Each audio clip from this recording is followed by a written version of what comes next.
have the audio, play it at our leisure when it's appropriate, but also have the hard copy in the forum. So this way, when you do send a question, we know that someone else hasn't asked the question. It makes it easier for everyone. So we have to see how that works. We have to find a way to embed the MP3 files in the forum. It's not really built to be that way. Oh, yeah, I think we can do it. You can upload an audio file, can't you, and post it? Well, right now it's not allowed as an attachment extension, but I've added the feature for MP3, so we're going to experiment with it. All this arcane back-end stuff that can get very confusing. So there you go. Sounds good to me. Yeah, a lot of times on the show, by the way, we talk about unusual people who do unusual things or have unusual experiences. And I don't know, Chris, if you've ever heard of a guy named Dr. Steve Mann. Nope. Doesn't ring a bell, Gene. He's a tenured professor who believes in augmented reality. And for, I guess, the last 30 years or so, he has worn various iterations of a headpiece. You know, it's like the original propeller head. And he wears these goggles and something attached to his head 24/7 with which to sense the world around him. Bizarre. I don't know if I believe in that sort of augmentation, but I'm pretty kind of cool with some female augmentation that I've seen. I just had to throw that out there. I know. But we won't get into that because this is a family radio show. Okay, so understand now that Dr. Mann, a tenured professor, by the way, his name's Steve Mann. He's a tenured professor at the Department of Electrical and Computer Engineering over at the University of Toronto. He's gone to MIT, and he's not gone to MIT in the sense that, like, a Phil Imbrogno went to MIT, which, of course, he didn't. This is somebody with a legitimate degree, legitimate credentials, published professor, and he wears this gear. And if you look at him without the gear, he's a regular, easygoing-looking guy. He has a wife and kids. And here's a weird story. Now, imagine somebody who wears this gear 24/7. Now, imagine he's traveling in France. And in France, they have all sorts of privacy things, like they don't want you taking photographs of people and stuff like that. Okay? All right. So here's where we go. He goes to a McDonald's with his kids and his wife in France. And they say, you can't wear that here, the goggles. Now, understand the goggles are attached to his skull. He'd have to have them almost surgically removed. Okay?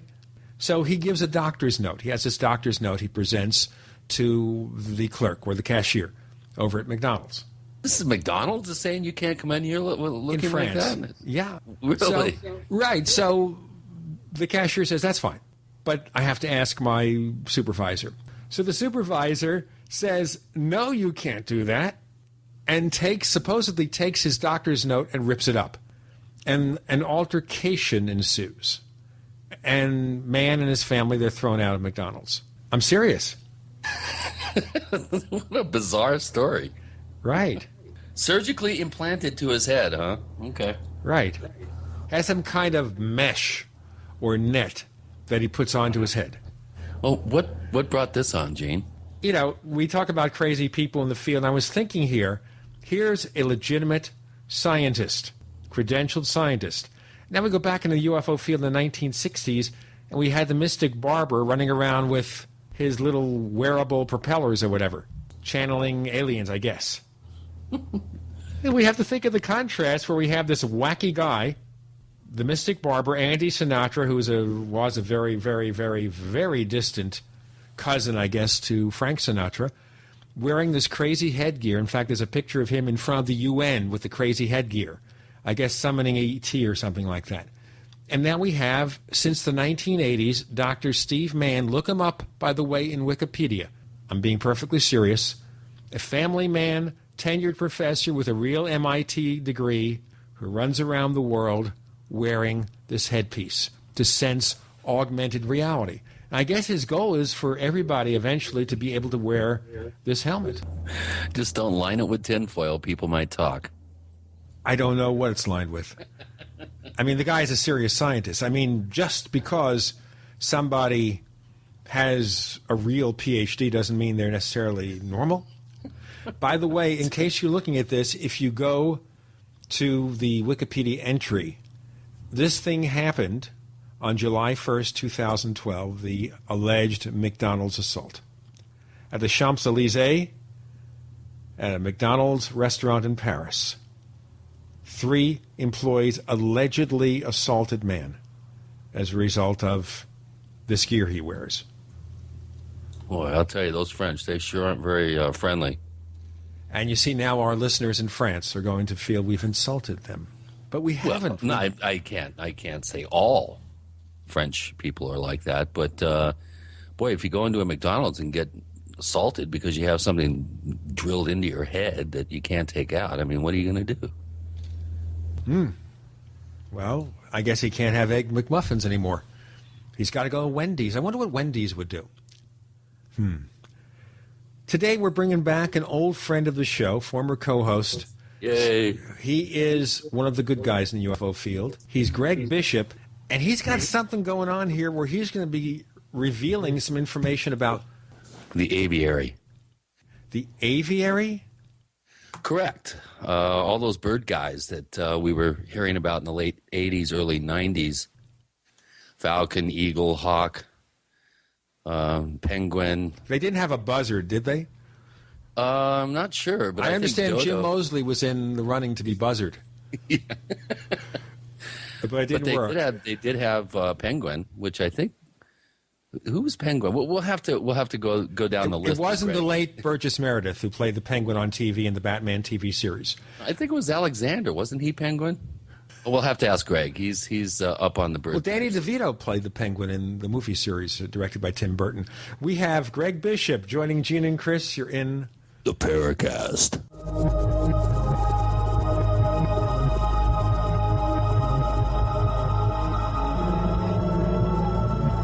If you want to get your website online and you need reliable service, first-class service at the lowest possible price, there's only one place to go. Well, DreamHost has a special promotion with our show where they'll offer you unlimited disk space, unlimited bandwidth, one-click web apps such as WordPress, 24/7 support. You can save over $55. You want to know how? Go to dreamhost.com/radio, dreamhost.com/radio. Fate Magazine provides true reports of the strange and unknown. Keep up with the latest on angels and miracles, psychic phenomena, ghosts, UFOs, life after death, and much, much more. To receive your free issue of Fate Magazine, call now at 1-800-728-2730 or visit their website at www.fatemag.com. That's 1-800-728-2730. What are you waiting for? Your fate awaits. All whey protein powders are not created equal. Fresh liquid whey has been used for hundreds of years to restore health to the sick and youth to the aging. Why is it that no one reports these benefits from today's whey protein powders? It is because they are all processed with heat or chemicals which damages them, making them a burden for your body and making it more likely to cause allergies. One World Whey's True Cool process retains all the powerful properties of fresh raw whey in a concentrated powder. One World Whey is speeding up the body's ability to get healthy, and it is replacing the need for many other supplements. To learn how One World Whey may help you with fat loss, the elimination of inflammation and pain, detoxification of heavy metals, intestinal health, brain function, and increases in strength, energy, and muscle size, call 888-988-3325.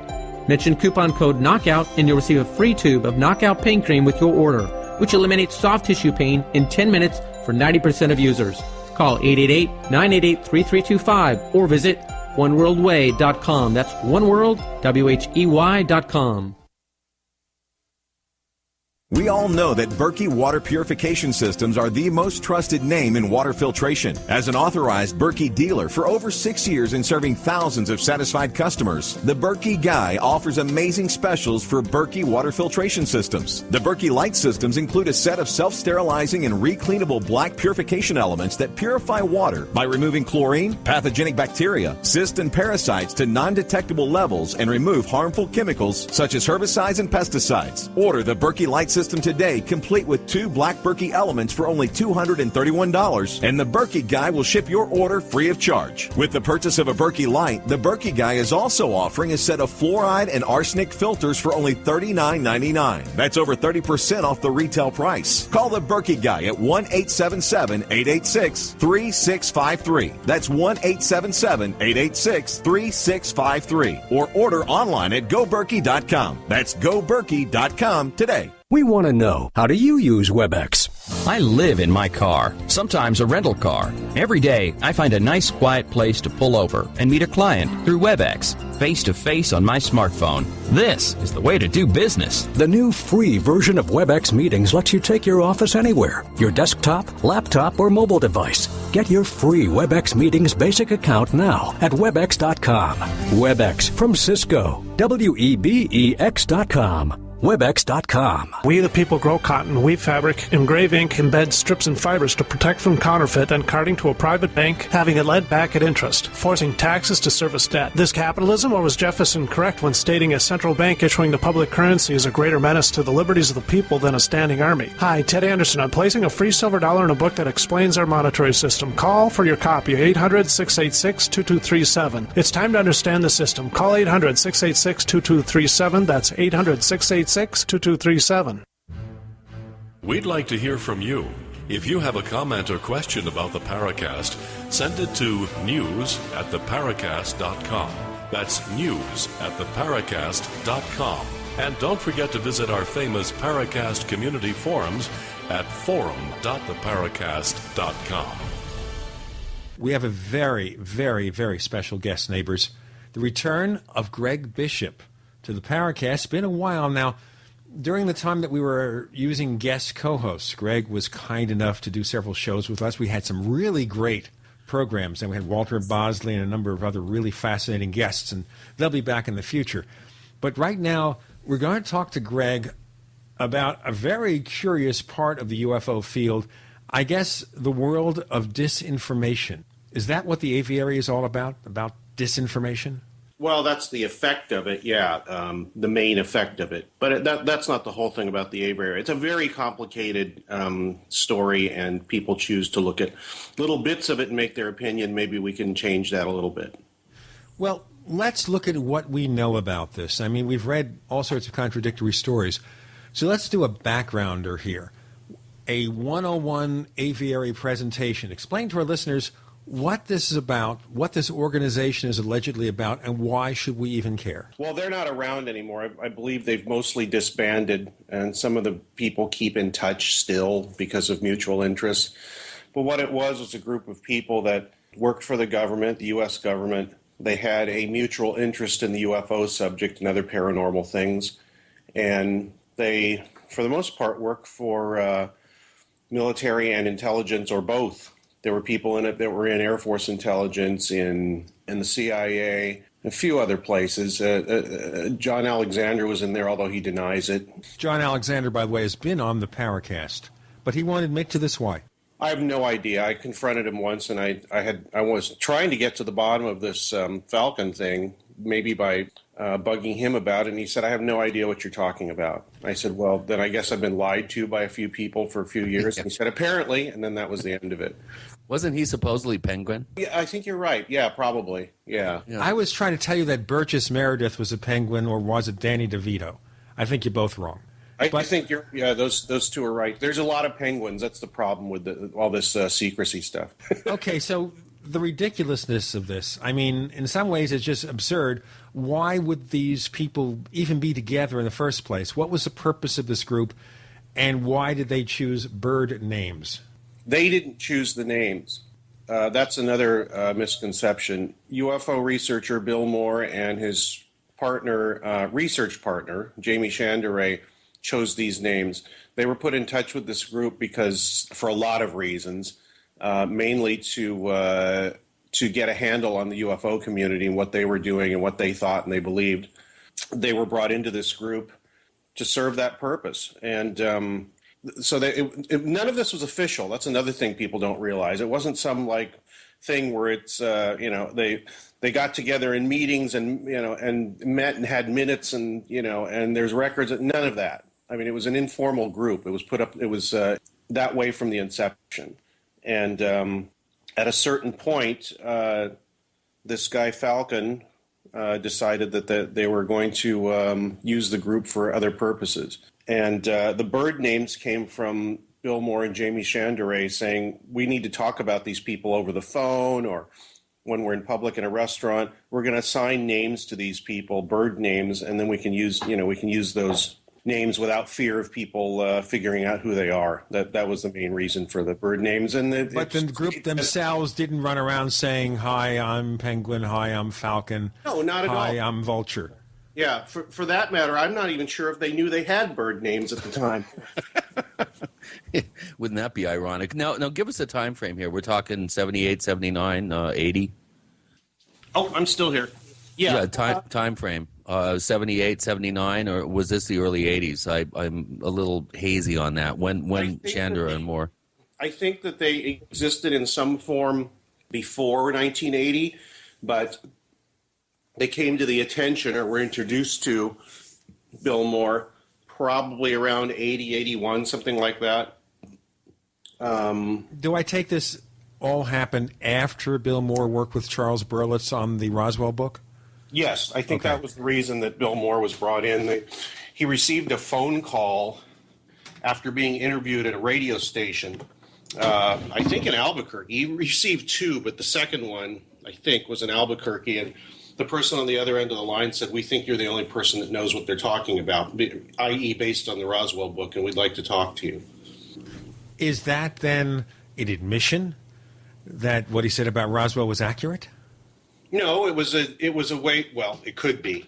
It was flattering, for one thing. No, what it was a way to get him interested in and to meet with this guy Falcon and see if he could be of any assistance to them. They contacted other UFO researchers, but only a few, and some of them agreed to work with them, I believe, and some of them didn't.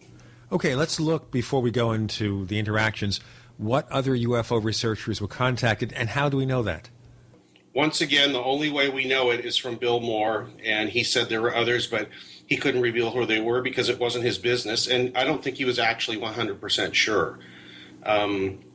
A lot of people have pointed fingers at Bruce Maccabee. I really don't know. It seems to make sense, but I can't say for sure. And also people like Dr. J. Allen Hynek, perhaps Jacques Vallée. Perhaps Jacques Vallée, but you have to remember Jacques Vallée was, and I don't think still is, an American citizen. I don't think he is. I'm not sure. So I don't think that he'd be privy to a lot of the some of the intelligence secrets. Well, the French are allies, obviously, but it's not. They're not United States. He's not a United States citizen, so I doubt that he was approached. And if I don't think he needed to be approached. I think he knew enough people that he moved in those circles anyway. So if they needed to contact him, pick up the phone and say, "Jacques, we have a problem." Yeah, I mean, I don't know if he ever really did anything active in the way that people think that the UFO community was contacted and used in the Aviary context, or at least the Bill Moore context. But I think he knew enough and knew enough people that, yeah, I think he was questioned and asked, and his opinion was considered very carefully by certain people when it needed to be. Now, before we get into more details, why do we believe Bill Moore when he says these things? Oh, is that one of the questions that came up on the forums, I bet? No, that's one of mine. Oh, okay. Well, the reason I believe him is mainly, and this is going to be weak for many people, he's a friend of mine and I never caught him in a lie. He's told me a lot of things that I've never talked about that turned out to be true. He's led me in directions that turned out to be useful and fruitful, and I have no reason to think he would lie to me. At least I haven't found any yet. And I haven't really talked to him very much at all in the last few years. He's taken retiring from the UFO community very seriously now. He doesn't interact with anyone. No, not at all. No. Greg's one of the few, if one of the only. Greg, who else do we know with a fair degree of certainty were in this particular group, and how do their particular bird names associate with particular individuals? We'll get that answer in a moment. We have to do this break. Greg Bishop joining us, telling us about the life and times of the Aviary, a very peculiar intelligence type of organization involved in the UFO field. With Gene and Chris, you're in the Paracast. Are you tired of searching for great talk radio? Something more important. Search no more. We are the GCN Radio Network. We also have swag.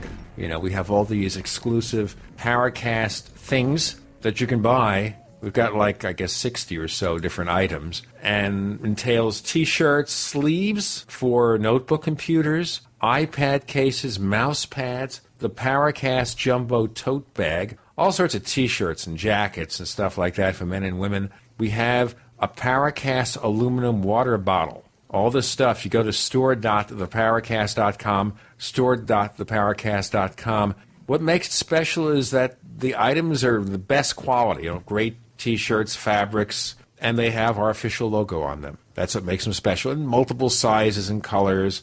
We even have stuff for children, stuff for women, stuff for men. We have all sorts of sizes, like small up to X large. A lot of good stuff. That's the swag from the Paracast. You go to store.theparacast.com, stop by, and take a shopping tour. We all know there are secrets behind closed doors in every relationship, and one of the biggest is that men are losing libido or sexual desire, especially if you're a man over 40. The problem could be declining testosterone levels. Remember, it's testosterone that makes a man in every way. That's why we created T-Gen. T-Gen is an all-natural formula with ingredients proven to boost your own testosterone. Optimum testosterone levels mean better mood, energy, and of course, better sex life. Here's Gina from California. My husband tried 1 month of T-Gen, and we both noticed his desire increased right away. He felt the difference in his energy level. I certainly liked the other effects it had on him. Great product. And now for the first time, you can try T-Gen absolutely free for 30 days. Just pay shipping today and see the incredible results for yourself. Call 800-822-5941. 800-822-5941. T-Gen works, or you simply don't pay. For your 30-day free trial, call 800-822-5941. 800-822-5941. You can't argue with success. And many people have found great success in fighting back colds and flu viruses with Ali C, the world's best garlic extract. So now, it's time to get even more success with the other great quality natural products from Affinity Health Products, like Sea Energy Liquid Vitamins, Lose and Snooze, and the One Day Diet, or Human Growth Hormone Support, Menopause Specialist for Women, and Joint Specialist. See these and many other quality Affinity Health products for men and women online at affinityhealthproducts.com. That's AFFINITY healthproducts.com. Or call in your orders at 877-888-7126. That's 1-877-888-7126. Trust your health to the makers of Ali C, the world's best garlic extract. Affinity Health Products, the finest and most innovative natural health products available. BePrepared.com heats up July with the hottest sale on the web. Going on now. Save 28% on freeze-dried raspberries, or save on our 3-day light emergency kit, a $50 value. This month, just $30.99. Plus, all 1-year supplies are on sale at BePrepared.com. This month, save over $350 on our traditional 2,000-year supply of food. Now, just $12.99.99. And get a hand-grained mill free. Or choose our most popular year supply, the Premium 2000. It gives you 2,000 calories per day from a variety of nutritious meals for 1 whole year. Save over $700 plus get a free Catadine Hiker water filter, a $75 value. More details and more hot July savings at BePrepared.com now through July 31st. Call 800-999-1863 to experience exceptional customer service and BePrepared.com's low price guarantee. That's 800-999-1863. The choice is clear. Be unprepared or BePrepared.com. Hi, this is Don Ecker, and you are tuned into the Paracast. Let me tell you what, you're going to hear stuff here that you probably won't hear anywhere else. Hear that, George Snorri?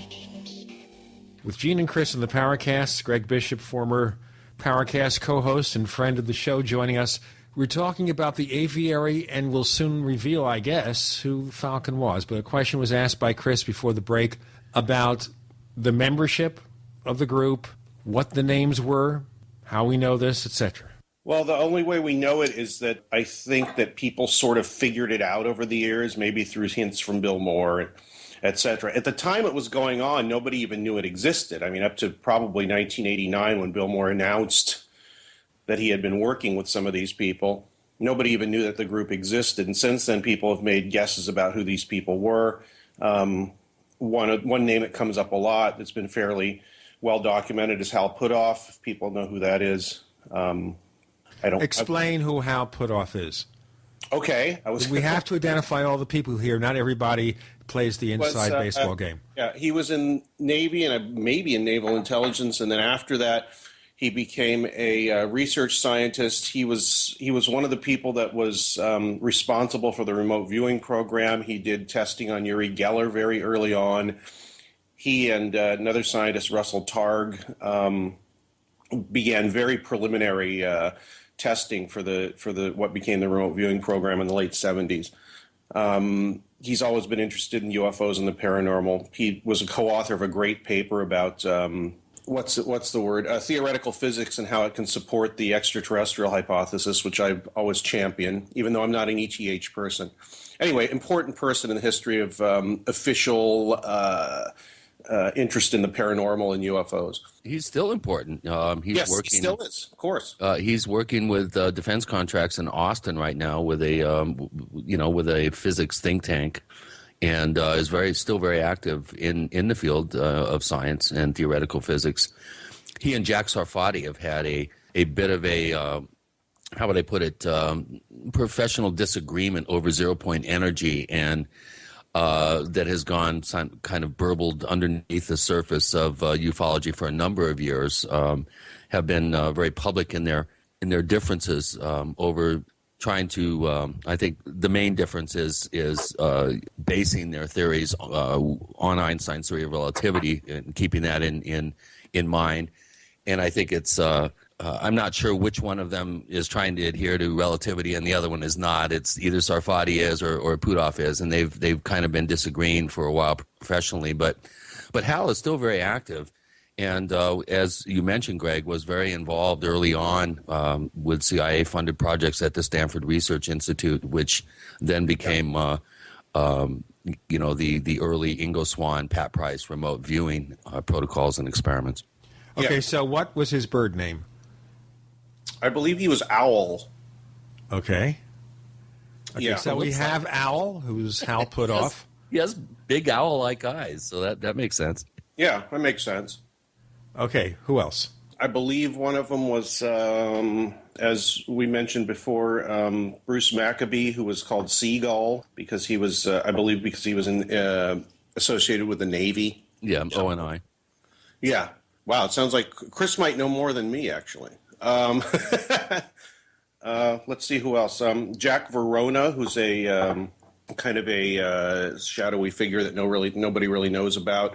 I've seen him on a roster of the Defense Intelligence Agency from 1981 as head of one of their programs. Kit Green, obviously people have heard of him. He used to work at the CIA, used to field all their strange questions about weird phenomena, UFOs, etc. Mainly because he had an interest in it personally. I think Kit is working with Hal currently. Really? Oh, okay. Yeah, right. I believe so. I believe he's a medical doctor. Is he the one that's a medical doctor? And he's working in Detroit somewhere. I'm not sure about that. Okay. Yeah, I think you're right, actually. Or is it Eric Davis? It might be Eric Davis that's working with Hal. Actually. Yeah, I think it's Eric Davis. Eric Davis is a fascinating guy. I got to talk to him for a few hours once. Physicist. He wasn't one of the aviary people. John Alexander, as we've mentioned before, also heavily involved in the remote viewing programs and very interested in the paranormal and UFOs for a long time. But Alexander denies this. What was the bird name again? Do you remember what it was, Chris? I can't remember, John. I thought he was Penguin, but I could be wrong. I could be wrong. I've always wondered who Dodo was. It's either Dan Smith or Sarfati. Well, I remember Dodo was battered about. I think some people were added later by other people. They weren't originally part of the core group that Moore and Sandaway were dealing with. Like I said, Dan Smith or people like that. I'm not sure if they were part of the core group. I'm sure there's people that are yelling and screaming, listening now, saying, you're wrong and this and that. But I'm more concerned about how the interaction was between them, the UFO community, the government, all that. I can't remember who the names, all the names of the people, but the main players I've just listed.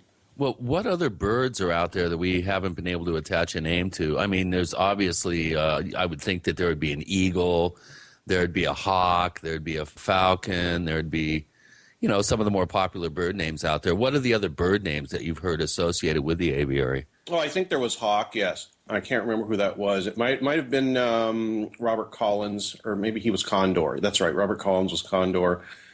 Richard Doty, and he might have been hawk. I'm not sure about that either. But now, Richard Doty has got to be one of the more peculiar characters involved in the peripheral of the UFO field. Tell us what you know about Doty. Well, what I know is, like the other aviary members, he had a deep interest in and still does, in the UFO subject. He was working for the Air Force Office of Special Investigations, although some people are now saying he was working for Air Force Intelligence, which is slightly different. AFOSI is kind of like the FBI or police force of the Air Force. It's kind of like their equivalent of NCIS. Yeah, pretty much. They basically are, they investigate allegations and suspicions of criminal activity in the Air Force. Okay, so he was a cop, maybe. Now, Richard Doty supposedly has done some screwy things. His name, by the way, once again was? I can't remember. It might have been Hawk. I don't think so, though. I'll tell you something, though. I've been in touch on and off occasionally with Richard Doty. I've invited him onto the Paracast. I say, let's talk the issues. And he's very suspicious and says, on the one hand, I guess I'll come on. And then when I say, let's confirm it, he disappears. Yeah. Well, he likes doing that, I think. It's just, I think it's part flakiness, but part also that he likes to keep a mystique about himself, and that's just the way he is. Is he possibly a pretender to some degree? He's seeking more prominence than he might otherwise deserve? I don't know what he deserves, really. I mean, it's not a question of deserve. I think he just likes messing with people. How about a swift kick in the behind? He likes messing with people. People get very upset about, it's like, why do you talk to Doty? And he's a horrible person. It's like, well, you know what? His job is to deceive people, or used to be, and he likes it. I treat him as that. I don't think it's right. I wouldn't do it, and I think it's caused problems for people. But I want to find, I like the guy personally. He was okay with me. He's not a best friend or anything like that. But I wanted to find out what made him tick, and that's the other part of this whole equation. If you don't listen and you don't play the game, you get nothing. But if you decide to listen, play the game, and try and sort out the wheat from the chaff and the needle in the haystack and all that, you might get something. But if you don't listen to these people and you get self-righteously indignant and say these people are horrible, that's the wrong way to go about it. I think that's the black and white thinking, which I think stops a lot of people from learning, and that's unfortunate. The key to try to understand their motivations for being involved, what they did, at least in terms of what they reveal about what they did. I assume if this was real and they were genuinely involved in intelligence work, they'd be under all sorts of security restrictions, right? Yeah, well, of course they would. And the other thing about this that I believe was going on is, like I said, the Aviary was not an official group. It was just a group of people that happened to be given a name by Bill Moore and Jamie Shanderay. Okay, this is an artificial designation. We'll get into more of the Aviary and the makeup of the Aviary and what they may or may not have done in the field. We have Greg Bishop joining Gene and Chris. You're in the Paracast.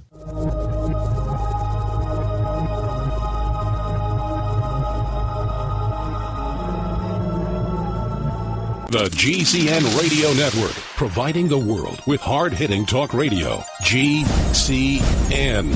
Great talk radio starts here. Ray Perkins, a reclusive veteran burned out from the Gulf War, lives tortured by relentless, perplexing nightmares. Nightmares of a horrific battle in deep space and of a mysterious woman suffering in agony for her devastated world. A woman not yet born, calling across centuries to him. Then, a coincidence leads him to his destiny, his chance to alter the universe. Attack of the Rockoids. The former fiction editor for Star Wars and Indiana Jones, Robert Simpson, writes, "The soul of the novel Attack of the Rockoids lies in its heart and passion for building a convincing tale of a love that spans the galaxy. A thrilling story. Attack of the Rockoids is available now Read a sample chapter and get a special discount off of the cover price at our website, rockoids.com. That's ROCKOIDS.com. Attack of the Rockoids, a novel in the grand science fiction tradition. American gardeners and fellow patriots, make the right choice with your money, time, and your family food supply. Choose 100% pure heirloom seeds in the Survival Seed Vault from MyPatriotSupply.com. Why spend more? The Survival Seed Vault from MyPatriotSupply.com is only $37.95 and includes 20 varieties of pure, hardy, easy-to-grow heirloom seeds. Yes, only $37.95. That's 70% less than our competitors. You could buy 3 Survival Seed Vaults for less than one of theirs. The Survival Seed Vault from MyPatriotSupply.com includes detailed planting and seed-saving instructions and ships same day. Plus, all orders over $49 ship free. MyPatriotSupply.com is American-owned by patriots like you, passionate about freedom and preparedness. Call now, 866-229-0927. That's 866-229-0927. Or discover more emergency preparedness items when you order at MyPatriotSupply.com. Choose the original. Choose the Survival Seed Vault at MyPatriotSupply.com. Prices are for base buildings only and may not be available in some areas. This is an alert. If your business or church is building next year, you're about to pay more than you should. This could mean thousands of dollars more for your office, retail space, church, or warehouse. So call General Steel now for the quality and the price in a pre-engineered steel building that you just can't beat. That's right, General Steel can save you thousands of dollars with a pre-engineered steel building designed for your business or church. What does it mean? How about a 50 by 100 foot building for under $30,000? Don't pay thousands more than you should without calling General Steel first. Call 800-98-STEEL today and save as much as half the cost and time of conventional construction. Don't let rising steel prices put your project in jeopardy. Call now to lock in your price for 3 months. Call 866-99-STEEL. That's 866-997-8335. Don't spend thousands of dollars more than you should. Call 866-99-STEEL today. Did you know that gold and silver contain healing properties? It's true. Since the beginning of mankind's history, gold and silver have not only been used as real money, but also for healing our minds and bodies. UtopiaSilver.com is your leading source for colloidal silver and colloidal gold, offering supplement protocols that can heal and enhance your health. Protocols for boosting the immune system, insomnia, yeast infections, herpes, and countering the effects of vaccinations and radiation poisoning. And now UtopiaSilver.com encourages the use of real money with this buy one, get one free real money special. For details on your colloidal silver and colloidal gold supplements, call 888-213-4338 and ask about 50% off for first-time customers. That's 888-213-4338 or visit UTOPIASilver.com. UtopiaSilver.com, fighting for liberty and healing one American at a time. This is Leslie Kane, and I'm with the Coalition for Freedom of Information, and you are listening to the Paracast. The murky world of disinformation, intelligence, and who knows what. Exploring the Aviary. Yeah, I've got a whole list. Of course, it comes from Richard Boylan, so... Oh, that one. Yeah, I remember that. He did that. A list of what? We're talking about a list of the names? Yes. Yeah. The names and who was in it and what their designations were. Yeah. Oh, here they are. I've got a whole list here. Okay, ladies and gentlemen, Chris has this list of people who may or may not have been part of the Aviary and their bird names. Chris. Yeah, this is kind of... yeah, I found it too. Yeah, it's... the bird brain of Richard Boylan. Blue Jay was Kit Green. Green and blue. That's kind of an interesting juxtaposition. Ron Pandolfi, who used to be the deputy director of the Division of Science and Technology for the CIA, was Pelican, supposedly. Hal Puthoff, as we mentioned, was Owl. We don't know who Raven was, but candidates are Kissinger, Edward Teller, and Brent Scowcroft. Penguin was supposedly Alexander. Ernie Kellerstrauss, interesting character, was Hawk. Who was he? Again, he was a Wright-Patterson Air Force Base guy in the 70s. I believe he was a colonel, and Bill told me a couple stories about him actually giving him hints about where to look for things in records and specifically also underground stuff. He actually gave him hints about it, and he had some contact with all these people, and he was in the loop in the Aviary. Yes, it's a name that doesn't get mentioned. No, that's he's one of those kind of skirt around the shadows type guys. According to Boylan, there's some question possibly Jacques Vallée was Partridge, Bruce Maccabee was Seagull, C.B. Scott Jones, another kind of peripheral figure that I think is overlooked oftentimes, was Chickadee. Condor, again, as you mentioned, was Robert Collins. Doty was Falcon. Bill Moore himself may have been Sparrow in conversations with Jamie. Dale Graff, another interesting peripheral character, could have been Harrier. Jack Verona, as you mentioned before, was designated with a question mark Nightingale. And Jamie Shandera, I guess, between him and Bill, was Woodpecker, I guess. I don't think they gave themselves names, unless at least I wasn't aware of it. Yeah, Richard Doty, I think, was referred to as Sparrow, especially in light of the fact that Falcon was a completely different person. Okay. I love this one. Gordon Novel was Buzzard. Right, of course. And Dan Smith was Chicken Little. And I think Jack Sarfati was Dodo. I've heard that, but I won't swear to it. Again, those last few people were not even around. Yeah, these are all affiliates. Yeah. But again, listeners, caveat emptor, don't take any of this as gospel. This is coming from the creative mind of Richard Boylan from about 1995-96. Yeah. But this is a very fascinating subject. And as we discussed with John Alexander, there have been informal groups that have been put together to study, the width and breadth and extent of government and military knowledge about the UFO subject. This is highly compartmentalized. But I've always loved this whole kind of scenario because to me it's so like theatrical and has all these wonderful potential Hollywood elements.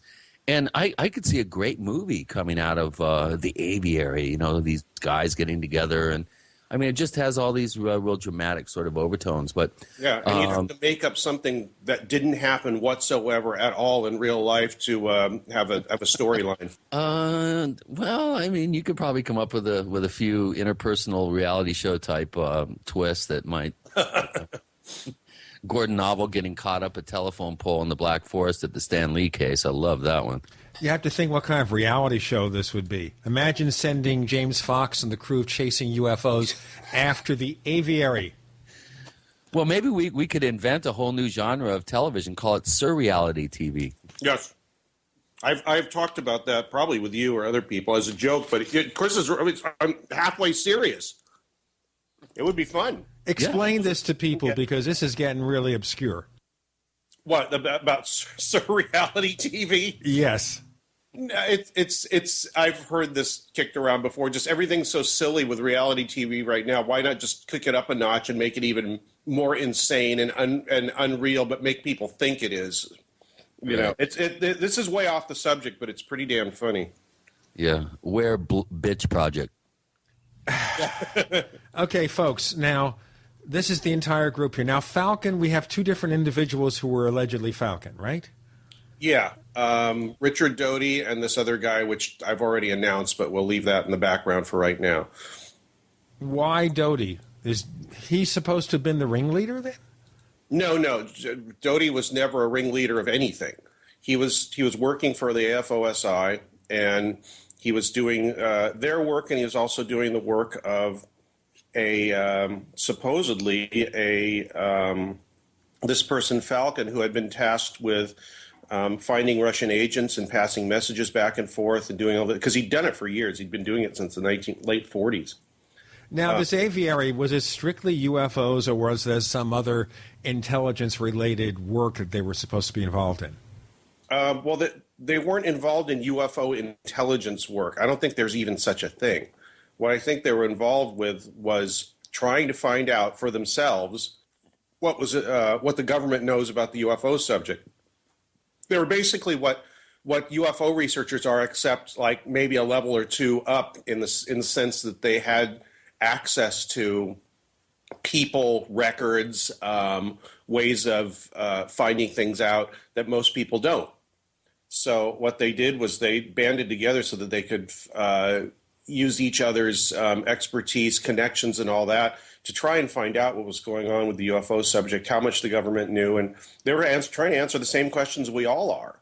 Now, that's curious here. You'd think that an organization like that made up of present and former intelligence officials would be really skirting a very narrow thread or tightrope here, trying to find out information about the subject. Why would they be doing that? It's just like if you be at work and you're trying to find out what's going on with a certain project, if you didn't have any access to it, you might be able to find out. Well, the question is need to know. I mean, we have that compartmentalization. Yeah, well, there's I think a lot of people, specifically Grant Cameron, have made the case that there really isn't any secrecy with the UFO subject in the government. We know the government knows about it. We know the government is concerned with it, and we know that they know something. But what that something is the question. What they know and what they think about it. I think that's that's what these people are trying to find out. Go at the reality of the project, the reality of the subject through official channels and back channels, and trying to get information that way to confirm for themselves that there really is some reality behind the UFO thing. Because I think they all thought and still think that. They went about looking for that information a little differently than you and I would. They didn't look at cases and case files and MUFON files and UFO books. They looked at reports to the Air Force and communications between different departments and all that stuff, and people that had personal experiences that don't really share it in public but might share it with a colleague. Okay, so if we have an above top secret interest in UFOs in the government, wherever, a black project, whatever, wouldn't they come to these people and say, you know what, don't talk about this, move away, or does that draw more attention to the subject? Well, I think these people know. A lot of these people, specifically, Put-Off Alexander, Kit Green, Pandolfi, know what the game is. They know the rules of the game. They know how to play it. They know whose toes to step on and who's not to step on. They know how to get around things, and they know, like I said, they know that intelligence game. So that they're playing with rules that we have no idea about. And they're using those rules, and I don't think they skirted the rules. I think they probably tried to go in between them to try and find out some of these things for themselves. I don't think they, for my opinion, I don't think they ever found out what they wanted to find out. And what the end conclusion for all this, and if you ever got Hal Puthoff or one of these people on, I think they'd say the same thing. We found out the government's very interested. They know a lot more than they're saying, and that's it. But they're not going to reveal what it is because it's just too destabilizing. And I don't think it's what disclosure people and all that think it is. I think it's something far stranger and far more unknowable than most of us think. And that might also be part of the cover-up. Now, speaking of the cover-up, I know if you look online, you do a Google of this, there's a fascinating series of interviews that Bob Pratt and Major Donald Kehoe did back, I guess, in the 1970s, where you see where Kehoe was at in terms of his mindset about UFO secrecy. We'll explore a lot more. We have Greg Bishop joining Gene and Chris. You're in... Where'd Chris go? The Paracast.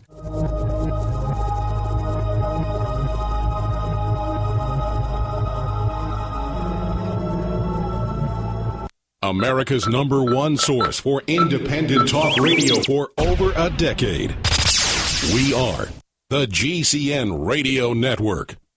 Hi, this is Ted Anderson. If you'd like to listen to GCN programs on the go, I have great news. GCN has created a Droid and iPhone application, and it's free. Just as easy as going to GCNlive.com, click on the banner, and download. Before you know it, you'll be listening to your favorite hard-hitting GCN shows, live or on demand, right on your Droid or iPhone, 24/7 and on the go. So download the Droid and iPhone app free by clicking on the banner at GCNlive.com. Thanks again for listening to GCNlive.com. Again, that's GCNlive.com. Hi, this is Ted Anderson. Have you ever wondered why banks, stockbrokers, investment advisors won't talk about gold IRAs? They've been available since 1986, yet the financial industry won't recognize the value of gold for your retirement. Gold has outperformed paper investments, yet no word about IRAs. If you would like to have gold for your retirement, call 800-686-2237. Don't get left behind by rising inflation and low returns. Call 800-686-2237. Secure your future and call 1-800-686-2237.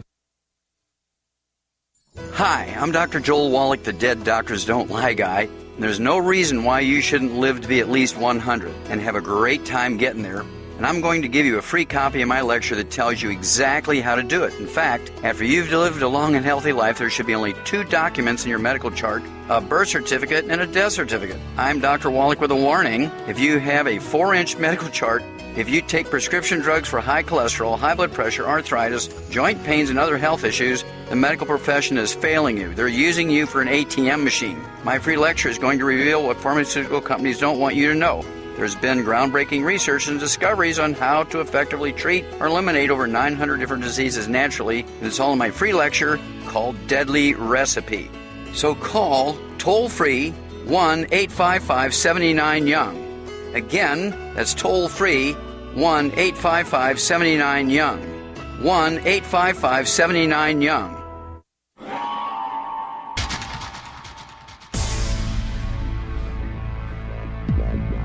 Welcome back to the Paracast, the gold standard of paranormal radio.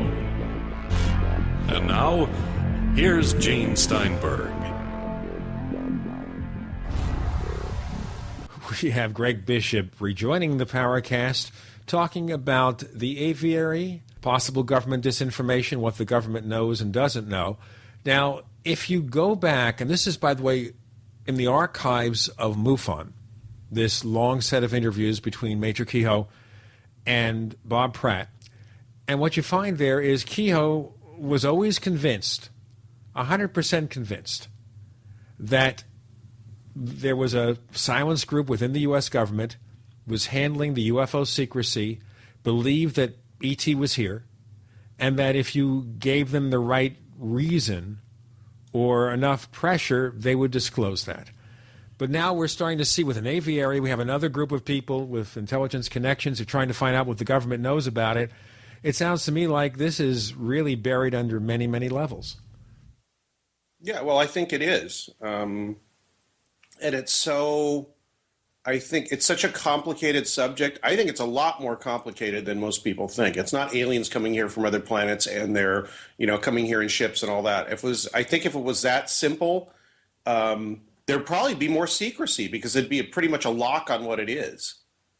The fact that it is, if you read any UFO literature for any amount of time, you realize how incredibly strange it is, how it affects people that are exposed to it, and how unknowable and how indescribable it is for some people, for a lot of people, actually. And so I don't think it's a simple question. I don't think it's a simple solution. And I think that people in the government, at least people that sort of know what's going on with the subject, know that. And what are they going to do? Come out and say, well, it's really strange and we don't really know how to handle it, so that's our only explanation. You can't announce that. You have to announce that you have complete control of something and that you know exactly what it is. Well, that may be a legitimate reason for secrecy because you don't want to panic the populace. You want people to believe the government is in control. Of course, nowadays we don't believe the government.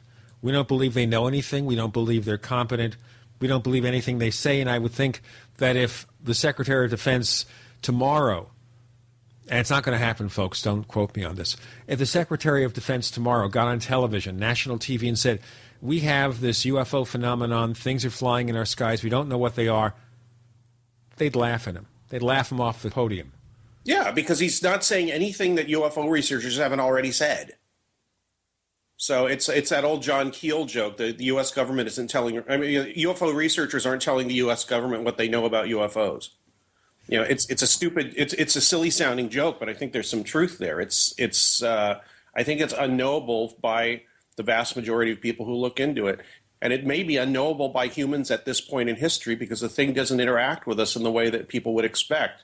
There's no give and take. I don't think there's a direct relationship between whatever this intelligence is and us in the way that we would expect to be interacting with something. It interacts in a Greg, that brings in up almost a teasing way, like I mean, as Chris has written about extensively. Well, it brings up an interesting question, Greg, from Apocalypto, who's been a longtime poster at the forum. He said, well, first of all, he kind of gives you an interesting compliment here. You clearly have a good sense of humor about the subject of UFOs. Does that help you keep things in perspective? But then he goes on to say, recently you posted a podcast with the title, Are We Finally Bored with UFOs? So my question is to you, Greg, from Apocalypto, are you bored of it? And if so, what particular aspect of the phenomenon are you tired of? That thing it was an interview with Tim Binnall, who's a good friend of mine, and we were talking about the UFO subject. He got tired of all the fighting and the hobbyist nature of it, and basically just people don't have a sense of humor, and two, don't see and don't look for a bigger picture. I think that's what we were complaining about, and I think, it's bombast. You put a headline up so people will read it. And if people choose to take it seriously, well, too bad. I wasn't totally serious about that. What we're bored with is what I just said, all the stuff surrounding it. I'm not bored with the phenomenon itself. I think there's still something to be explored there. But exploring it in the way that we've been exploring it as, creatures from another planet coming here in structured craft, that's what we're bored of. I think that idea should be done away with completely. Oh man! Not because it's God, I love hearing you say that. Not because it's wrong, but because it's not interesting. Right. Because we've been saying that for people have been saying this for 50 years or more, 60 years or more, and it's gotten us nowhere. I mean, we still think that. We still haven't solved the problem. So why not look at it in another way? And it's not a baby with the bathwater. Let's throw it out. Once again, I'm using bombast. Stop concentrating on that, and maybe other ideas will come up. Yeah, exactly. They have already. I mean, if you look at the literature, any of the writing, like Chris's or Mac Tony's, or even years ago, this book I found again, Rebirth of Pan, any of these, John Keel, Jacques Vallée, all these people, Greg Little,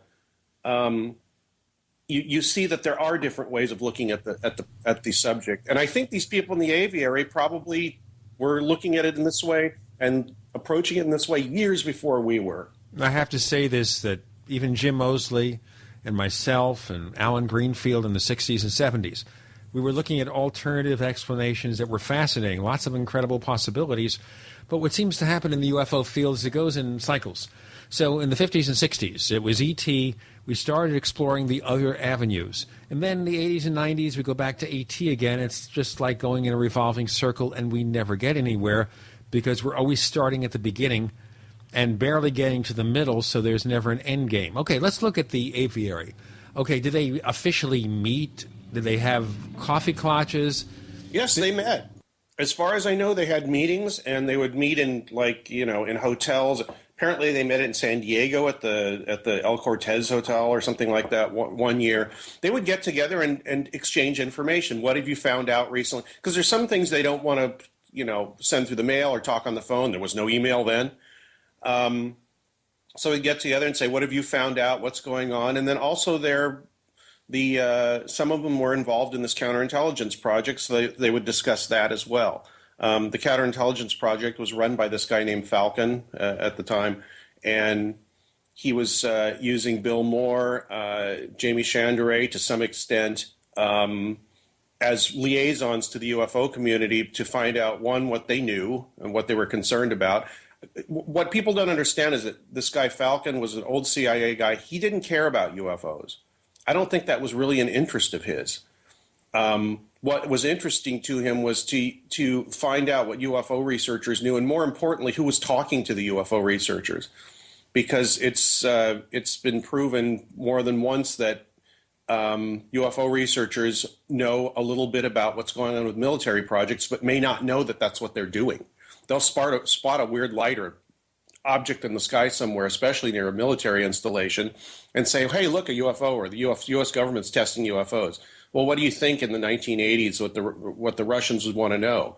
It's like, oh, yeah, they're testing so-and-so that's shaped like this. Oh, yeah, we've heard about that. So that confirms to us they've got this sort of aircraft or weapon or whatever it is. That's what they were concerned about with the UFO community. But, what I haven't emphasized in the past, which I didn't think was important, was that I think that there was still some sort of ancillary benefit to dealing with UFO researchers, in that they could find out how much they knew about the UFO subject, what they thought about it, and how close they were to, one, military projects, and two, perhaps even really what the UFO subject was, or what UFOs were. Maybe the UFO researchers knew more than the government, and maybe they could get some of that information back. And then on top of that was projects to basically send out disinformation and see who gobbled it up. One of the ways they did was handing UFO disinfo, one to Bill Moore, who took it, and tried to examine it and see what was going on with it. We'll get into the disinformation and more after Bill Moore. Coming up with Gene and Chris, you're in the Paracast.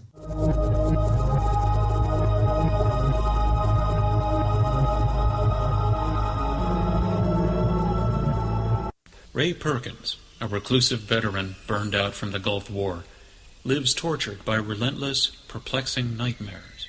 Nightmares of a horrific battle in deep space and of a mysterious woman suffering in agony for her devastated world. A woman not yet born, calling across centuries to him. Then, a coincidence leads him to his destiny, his chance to alter the universe. Attack of the Rockoids. The former fiction editor for Star Wars and Indiana Jones, Robert Simpson, writes, "The soul of the novel Attack of the Rockoids lies in its heart and passion for building a convincing tale of a love that spans the galaxy, a thrilling story. Attack of the Rockoids is available now. Read a sample chapter and get a special discount off of the cover price at our website, rockoids.com. That's ROCKOIDS.com. Attack of the Rockoids, a novel in the grand science fiction tradition." Iodine protection packs from hempusa.org are now in stock for immediate delivery worldwide. Our iodine protection packs include microplant powder, green life kelp, red palm oil, and our clear roll-on iodine that will feed the body the iodine it needs. All iodine protection packs are in stock, save you money, and ship for free in all 50 states. Visit hempusa.org or call 908-691-2608 today. HempUSA.org has a revolutionary wonder food for detoxing the body and rebuilding the immune system. Microplant powder can help unclog arteries and soften heart valves while removing heavy metals, virus, fungus, bacteria, and parasites. Plus, it cleans and purifies the blood, lungs, stomach, and colon. Keep your body clean with microplant powder. Visit us at HempUSA.org or call 908-691-2608 today. Every day, nearly 3,000 families enter into foreclosure and face losing their home. If you're currently behind on your mortgage, you can still avoid foreclosure. You can save your home, but you need to act now. We're Allied State Foreclosure Services. We're experts in saving homes from foreclosure. With just one phone call to us, you can stop the foreclosure process, lower your monthly mortgage payments, and save your home. Call now. The call is free with no obligation. 1-800-597-8843. Call us if you've been threatened with foreclosure, denied loan modification, or missed a payment on your mortgage. If you've been a victim of a predatory loan or are upside down on your mortgage, even if you've lost your job and you're worried about losing your home, don't wait. Call us now and let us help you save your home. You've worked hard to build a life with your family. Let us help you keep your home. Call now before it's too late. 1-800-597-8843. 1-800-597-8843. 1-800-597-8843. Hello? Congratulations. For what? For losing all that weight. How'd you do it so fast? ASAP. ASAP what? What's that mean? Are you ready to get as skinny as possible, as soon as possible, as simple as possible, and as sexy as possible? I'm listening. Then get with the ASAP program. It's real and it works. No smooth talk, no slick advertising, and no exaggerated claims of success. I've got to know more. Welcome to ASAP, as slim as possible. Whether you have 10, 20, or 50 pounds to lose, ASAP is your weight loss answer. ASAP targets the abnormal fat reserves and makes them available to be burned as fuel and contains no caffeine or hormones. Order ASAP at wholesale prices or join the team to share the business with others. Visit GCNteam.com or call 877-878-4203. GCNteam.com or call 877-878-4203. Lose weight and look great with ASAP, as slim as possible. We'd like to hear from you. If you have a comment or question about the Paracast, send it to news@theparacast.com. That's news@theparacast.com. And don't forget to visit our famous Paracast community forums at forum.theparacast.com. So what information did they give to Bill Moore? What did he know about the subject? When did he know it? And all that stuff. So what you're talking about here is he receives from his handlers in the aviary information to then deliver to people in the UFO field. Yes. Specifically, actually, one person, two people actually, and once again, Grant Cameron reminded me of this by reading some of his posts at his site at Presidential UFO.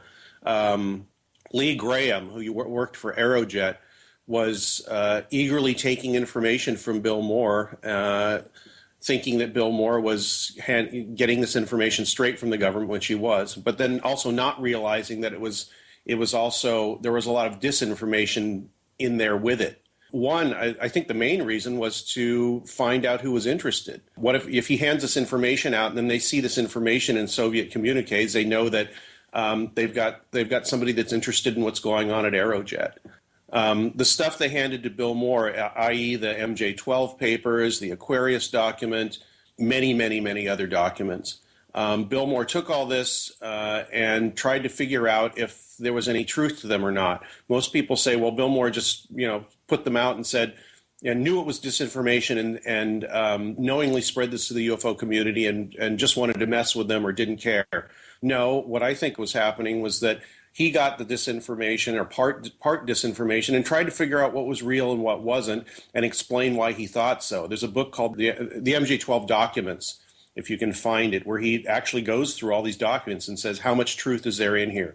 And surprisingly, he finds probably a little less than half is usable truth. And at this point, he thinks that most of it wasn't. Well, that's an interesting point of view here. The MJ-12 documents are very, very controversial.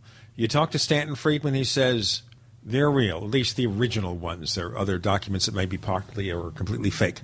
You then go to someone like Kevin Randall, and he says, no, it's a big fake. So looking back at the beginning, since we broached on that horrible subject of MJ-12, was there really an MJ-12? What do you think? I think there was an MJ-12, very definitely. And at one point, people are saying, oh, well, then he thinks there's a UFO group and the government's like, no. That's not what I'm saying. At some point early on when I was talking to Bill Moore before writing Project Beta, or maybe during it, I said, there's never been any proof that MJ-12 existed as a UFO group. At least we know that now in hindsight.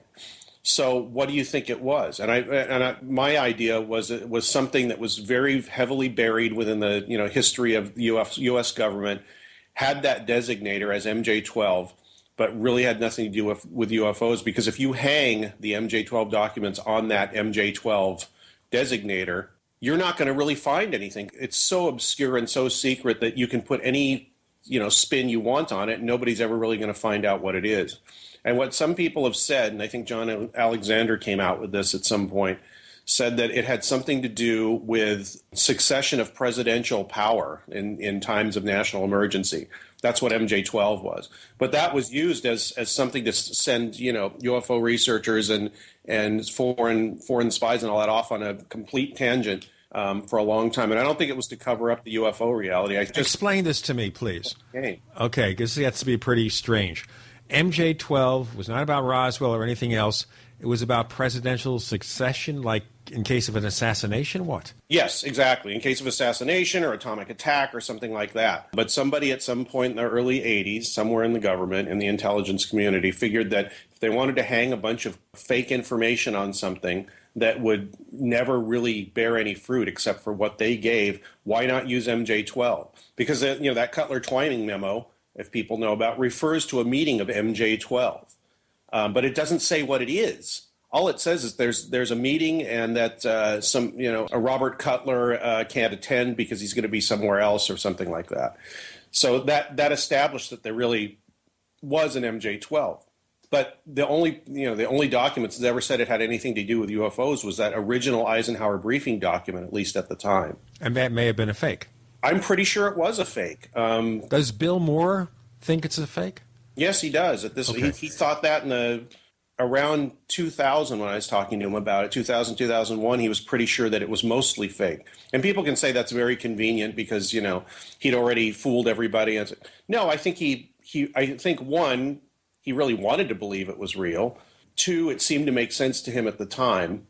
But the thing is, during through the passage of the years and after he found out more about how things didn't add up, with the benefit of hindsight, he started to think that maybe it was mostly disinformation. And he knew this going into the deal. Falcon told him, I will give you a bunch of UFO information in exchange for your cooperation, but not all of it's going to be accurate or real. And it's your job, if you want to play this game, to figure out what's real and what isn't.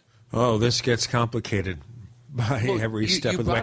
On the other hand, I wonder then, with all this possible evidence, and I can't think that Stanton Friedman doesn't talk to Bill Moore, or hasn't, why Stanton Friedman maintains to this very day that the original MJ-12 documents were exactly as they were presented. I think, I don't know Stan personally, really, and I think it's because his original research, he believes that the documents held up, and he hasn't really, in the face of disconfirming evidence and, other people doing a little bit further research and casting doubt on it, I don't think he's changed his opinion because he's so convinced himself so much by his own research that he's gotten tunnel vision about it.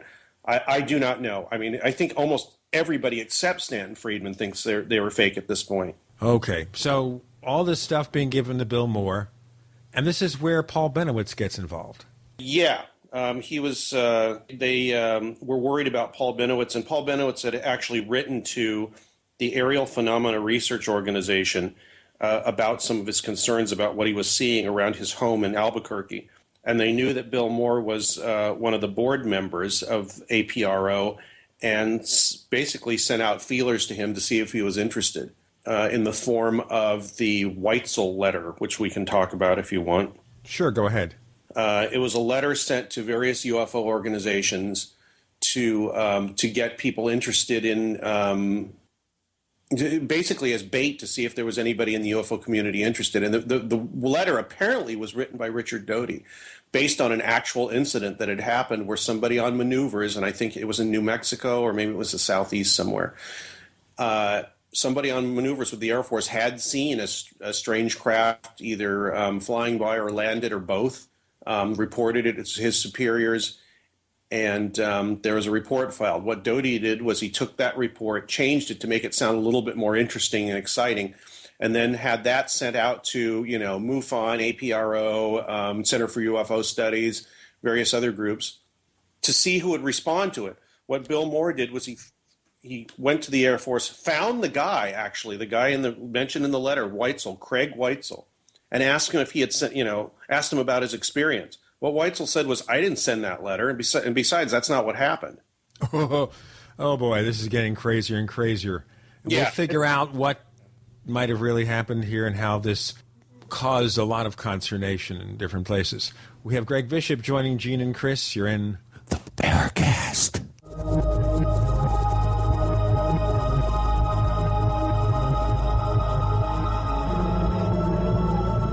Are you tired of searching for great talk radio? Something more important. Search no more. We are the GCN Radio Network.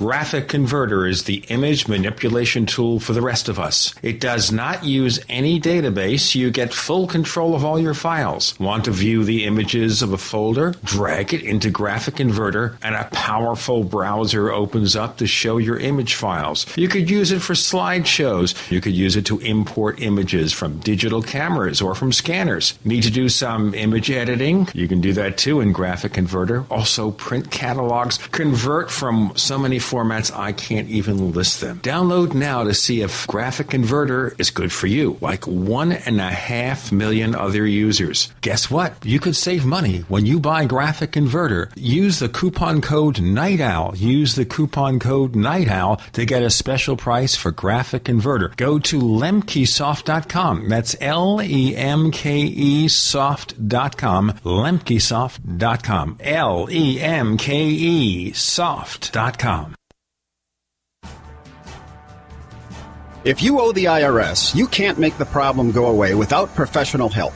But with the help of Dan Pilla, you can get your problem solved. Hi, I'm Dan Pilla, and I've been solving tax debt problems for 30 years, and I can help you too. We can stabilize IRS collection action and get your tax debt reduced, sometimes completely eliminated. And if you received a 1099 from a bank because of mortgage or other debt forgiveness, the vast majority of the time, I can show you how to completely erase it so you pay no taxes on what the IRS will consider to be taxable income. Call us for a free consultation to discuss the many possibilities. Call 1-800-34-NO-TAX. That's 800-34-NOTAX. Or go to my website at taxhelponline.com. Dan Pilla has been protecting taxpayers from the IRS for 3 decades, and he can help you. Call us today, 800-346-6829. That's 800-34-NO-TAX. Now at DeseretFoodStore.com, sign up for a 1-month supply of delicious food for only $99 with free shipping. That's right, only $99. Gourmet restaurant-style meals with a 30-year shelf life. Packaged in heavy-duty Mylar bags for easy transport and freshness. Meals like stroganoff, lasagna, teriyaki, 5-bean chili, granola pancakes, and much more. Visit DeseretFoodStore.com, spelled D-E-S-E-R-E-T, foodstore.com, or call 801-444-1444. Food for now, food for life. Hi, this is Ted Anderson. Have you ever wondered why banks, stockbrokers, investment advisors won't talk about gold IRAs? They've been available since 1986, yet the financial industry won't recognize the value of gold for your retirement. Gold has outperformed paper investments, yet no word about IRAs. If you would like to have gold for your retirement, call 800-686-2237. Don't get left behind by rising inflation and low returns. Call 800-686-2237. Secure your future and call 1-800-686-2237. The man who predicted the fall of communism is now predicting the fall of capitalism. He's dined with the Rockefellers, hung out with the Clintons, banged heads with the Beltway, and inspired companies, movements, and empires that have brought forth revolutionary change. He sat shoulder to shoulder with figures like George Bush Sr., Steve Forbes, Margaret Thatcher, and Boris Yeltsin, to name but a few. And his volume of work set out his groundbreaking financial newsletter, Strategic Investment, was so far ahead of its time, it helped transform not just the fates and fortunes of thousands of investors, but also the fates and fortunes of entire nations. For the first time in 17 years, he's back once again with his first controversial video presentation. Go to fallofcapitalism.com to watch him reveal a landmark development, which he believes will set off the most violent economic reversal in history, one that carries the power to bring down the entire capitalist system. Go to fallofcapitalism.com to watch his controversial video before the powers that be wipe it from the internet. Again, it's www.fallofcapitalism.com. Hi, this is Ted Phillips, listening to the Paracast, and it's as good as it gets, believe me. With Gene and Chris on the Paracast, we have Greg Bishop, who has written several fascinating books about UFOs and is studying the antics of the Aviary involving UFO researcher Bill Moore. He was one of the co-authors with Charles Berlitz of the original book on the Roswell incident. So a pioneer UFO researcher who brought Roswell to the present day. And now we're talking about a, shall we say, massaged report of a UFO case. Yeah, maybe I better explain, sort of try to explain in a short way exactly what was going on here. What happened was, I think somebody in the government, namely this Falcon character, or associated with the government, wanted to use the UFO community for counterintelligence operation. So they were trying to find out who might be receptive to such a thing, and also, more importantly, who wouldn't just take everything for granted and just spit it right back out, because almost anybody will do that, especially UFO researchers. If somebody from the government tells them that a secret, they spit it right back out because they say, well, I'm special and they're telling me something. So what they wanted to find out was somebody that would not do that, would do the background research and be a little bit circumspect about it. So they sent this fake letter out to see what the reaction was. And Bill Moore's reaction was to call up the Air Force, find this guy that had supposedly sent this letter, and question him about it. And he found out the guy, had the experience, but he never sent that letter. And the things that were in the letter were, greatly embellished. So he went to the head of APRO, heads of APRO, Jim and Coral Lorenzen, and said, well, this letter's fake. I don't know why they sent it. And that's the end of it. But he was apparently, according to Bill, he was the only one that actually bothered to check into it. So he was on the government's radar at that point. And very soon after that, they approached him and said, would you be interested in helping us if we, in exchange, give you some UFO information from the government? And like I said, they did warn him that it would not all be real and he would have to figure it out. And he decided to play that game. And that's where all this other stuff, and that's history as we know it. Dancing with the devil in the pale moonlight. Well, I guess so. I mean, it's you ask a lot of people, and in hindsight, they go, I never would have done something like that. I think a lot of people, if they were offered that, it's like, we're going to give you government secrets that nobody else has ever seen. They might not all be true, but, you're going to have access to them and nobody else will. And you can, do what you want with them. In exchange, all you have to do is tell us what UFO people are thinking and what they're talking about. Because there was no internet or anything then, and Bill was a very respected UFO researcher and knew lots of people. So it was a good way for them to find out what UFO people knew, what they were talking about, and if it had any bearing on defense projects. Yeah, especially if you're getting paid. He was not paid, as far as I know. I don't know. Man, no Samsonites with lots of old sort of wrinkly $100 bills. Dang. People watch too many damn movies and read too many stupid spy novels. It was just. I know the feeling, Greg. I've been an unpaid asset for the intelligence community for years, man. Exactly. Whether I want to be or not, and I don't. But hey, facts are facts. Yeah. My database is available for everybody. So you think you're helping intelligence seriously, Chris? I have been for 20 years. Are you kidding? Okay. Just the nature of your work. Has the intelligence community ever called you up and said, Chris, we got a question or two? I got a visit by a man in beige. The other type of MIB that doesn't get talked about much, but is that the invisibility guy? No, actually that wasn't. It was somebody else from the Institute of Social Architecture. I just love that K Street, think tank or whatever the heck it was. A lobbyist or something like that? Well, he tried lobbying me, and I. And I said, hey, you didn't walk in the door with a big Samsonite filled with a bunch of old $100 bills. You're not offering me a major record deal for my band or a major publishing deal for my next book. So why are you asking me whether I want to or whether I should question my motivations to get into things that, quote, most people don't have a need to know, unquote. And I said, hey, if you'd walked in with, with something, maybe I'd have too much fun and have other things to do besides digging into areas that you guys are a little nervous about. Okay, so they wanted free work out of you is basically what it is.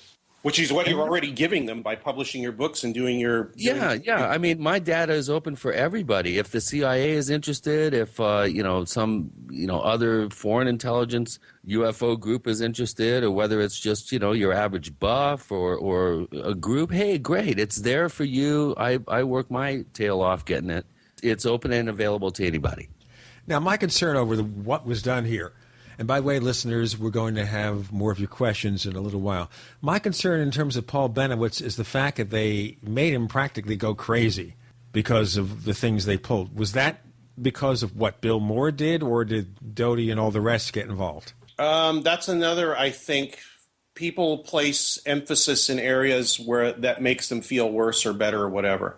The story with Paul Benowitz and the fact that he did basically end up in a mental institution, his family put him there for his health, was that he first when he contacted the Air Force and said, I think there's something weird going on here that you ought to know about, he was already well on the way to being out of control of his faculties. Because, and this was pointed out to me by, and I reported this in Project Beta, but I never really thought about it. In 1979 or 80, I believe, when Benowitz was seeing these things, or first started seeing these things over the Air Force Base, which were probably some sort of secret project. Right, Kirtland Air Force Base in Albuquerque. He was seeing objects over the Manzano Mountains in the Coyote Canyon area. Yeah. Strangely moving lighted objects, which were obviously being tested there. But he thought they were UFOs from other planets and that there was some sort of invasion. The thing was, in 1979 or early 80, this woman named Myrna Hansen had some sort of an abduction experience, and she was brought to the attention of Paul Benowitz, actually by Gabe Valdez, of all people, if people know who he is. She was brought to Paul Benowitz's house, and he called Leo Sprinkle, who people may know about, one of very early abduction researchers. Yeah, Sprinkle, one of the first. Yeah, was flown to Albuquerque by Paul Benowitz to do some regression hypnosis with this woman to find out what had happened to her. And he said that, they did one session over like a day or so, and he flew back to Wyoming. And then Benowitz asked him to come out a second time, I think about a month later. By the way, parenthetically, if you check our episode for January 18th, 2009, we featured Dr. Sprinkle. Go ahead. So when he came back out that second time, not a month later, and before Benowitz had contacted the Air Force, Sprinkle told me, and he would tell you if you asked him, that Benowitz came to the door with a shotgun and a pistol and a holster and said, "Get in here, the aliens are coming and we don't want them to get to us." This was before he even contacted the Air Force. So the suggestion I get here is that he was cracking up and would have cracked up if it wasn't for the influence of these people. He still would have cracked up. Yeah, he still would have. I'm not saying that the Air Force and the other intelligence agencies are not complicit in it, because they were. They basically encouraged him because it kept him away from secret projects. And also, I guess, people that might have been watching him that were not friendly to the United States. But yeah, basically, they sat by and watched it happen and didn't really care if he went, if he went further around the bend. And that's wrong, and it's reprehensible, and it should be. But the idea that the Air Force and the intelligence community drove Paul Benowitz crazy from being a completely normal, well-balanced person to being dangerous to himself is not the right idea. Well, Greg, there are rumors that Doty and those guys would go in and rearrange his furniture and stuff. I mean, Don Ecker asked me about that, and I told Don, as far as I remember, and this may be in the book, I can't remember because there's so much in there. Benowitz at first knew this was happening, and it kind of freaked him out, and then later realized, or was told, or something, that the government was doing this, and it was because he thought he was cooperating with the government completely and was involved in some sort of secret program with them. I'll tell you what, we'll get into what all this means. We'll get into what this means, but we got to do the break. With Greg Bishop, with Gene and Chris, you're in the Paracast.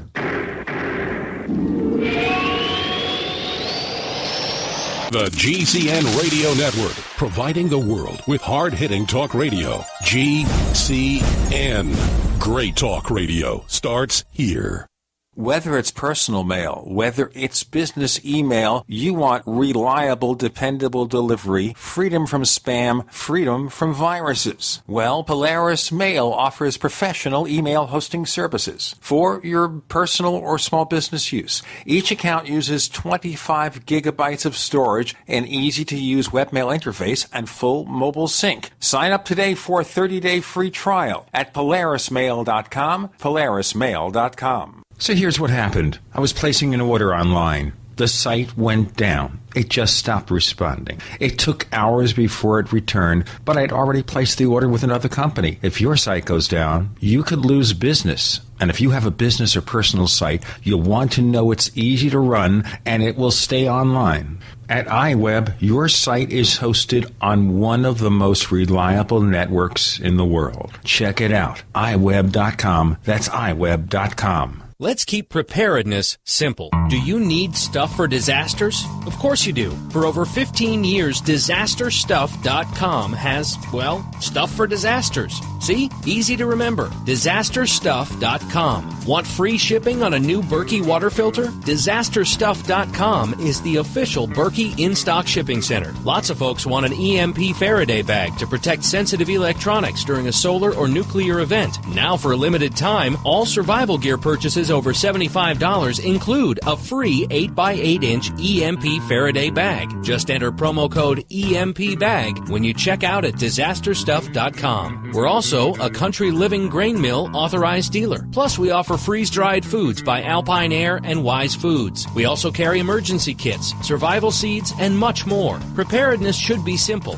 and it is. Just remember, disasterstuff.com. Freedom through self-reliance and personal responsibility. Introducing a diabetes breakthrough, an easy, natural, organic way to bring relief to diabetics. Introducing MDS Forte, a concentrated super-strength extract formulated for those who are looking for relief. What can MDS Forte do for you? MDS Forte reduces glucose levels safely and effectively, reduces cholesterol and triglyceride levels, increases HDL or good cholesterol while reducing LDL or bad cholesterol. MDS Forte reduces A1C, improves eyesight and circulation to the limbs, and helps with weight loss. Is non-toxic, caffeine-free, 100% natural, 100% organic, and comes with a 100% money-back guarantee. Waiting for the side effects disclaimers? With MDS Forte, there are none. Order a 25-day treatment of MDS Forte by calling 213-405-5355, 213-405-5355, or visit bestbloodsupport.com. That's bestbloodsupport.com for MDS Forte, a diabetes breakthrough. Are you still a traditional smoker? Now experience a new lifestyle and try vaping with e-cigarettes by LeSig. Imagine no ashes, stains, nasty smell, or coughing and hacking. With LeSig e-cigarettes' revolutionary microelectronic technology, rechargeable battery, and unique replaceable cartridge, you'll get all the benefits and satisfaction of smoking without the hazards. Choose your taste from a wide variety of our new American-made vape-free e-liquids at LeSig.com. And LeSig smokes the competition by serving thousands of worldwide customers with real people customer service, fast, free, same-day shipping, and a 30-day warranty and satisfaction guarantee. So are you ready for a new vaping lifestyle? Then call 870-518-4307. That's 870-518-4307. Or visit LeSig.com, spelled LECIG.com. LeSig e-cigarettes for today's modern smoker.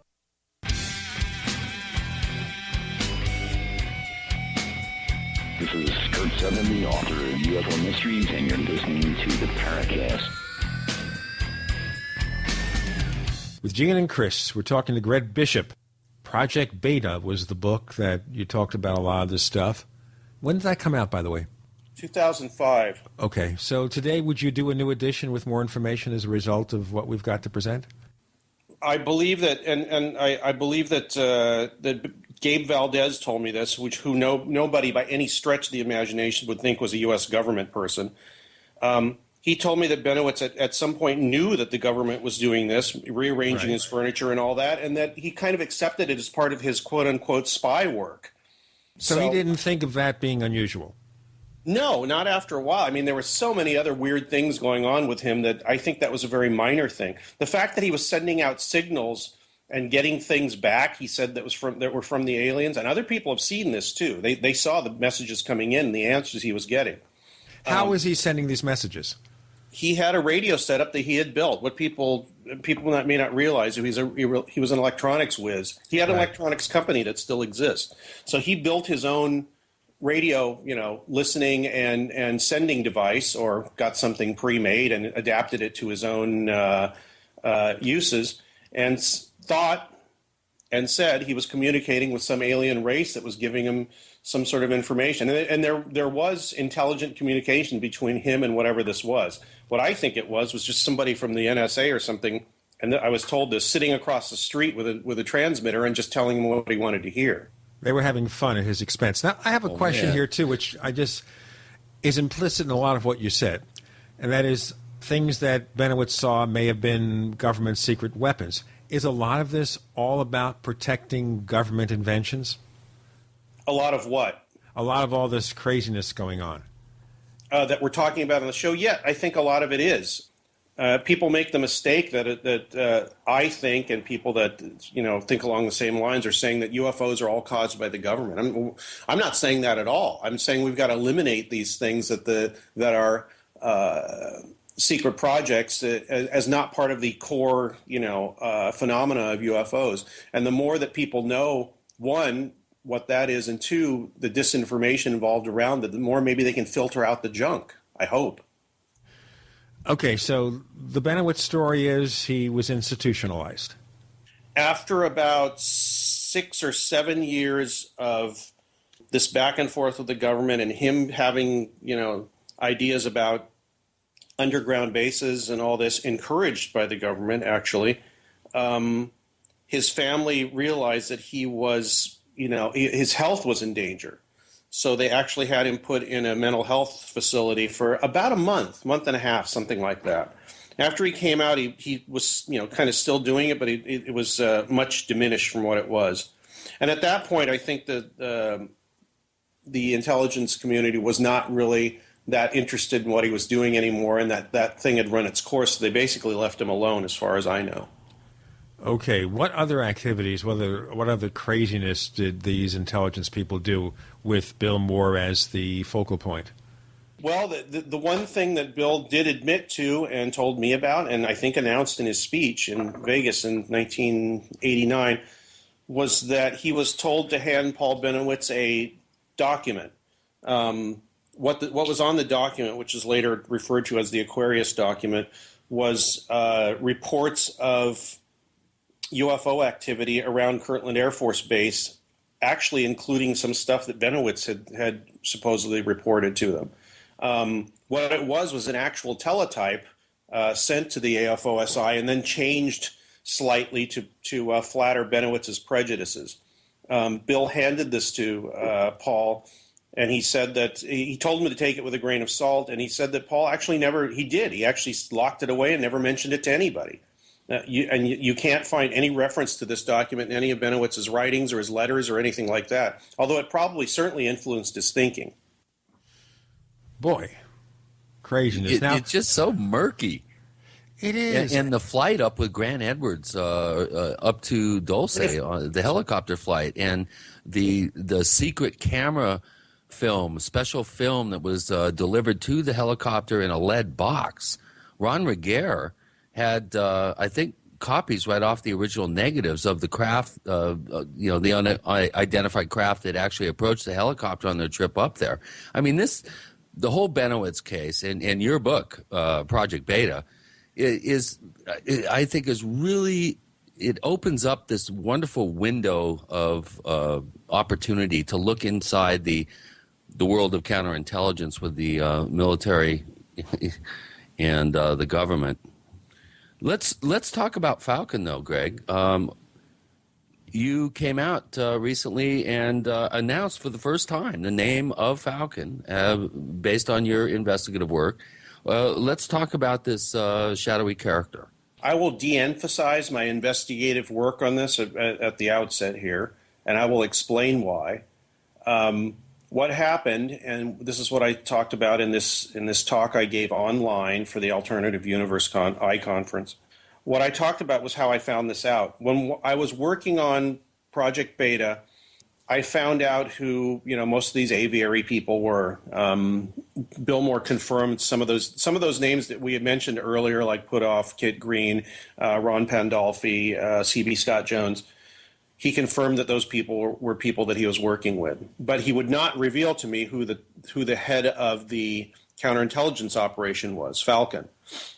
But not for publication in the book. For whatever reason, I don't know. People may have certain ideas about that. I don't know.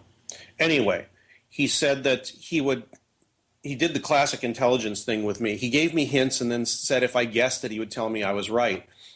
And we can talk about why he did that here too. So what he told me was that the guy used to be in the OSS, the precursor to the CIA, Office of Strategic Services, World War II, and that he had been an expert on Russian intelligence, which makes sense in light of the fact that they were doing a Russian counterintelligence operation. And I think that's all he told me. He also might have told me the guy was Eastern European or had Eastern European ancestry.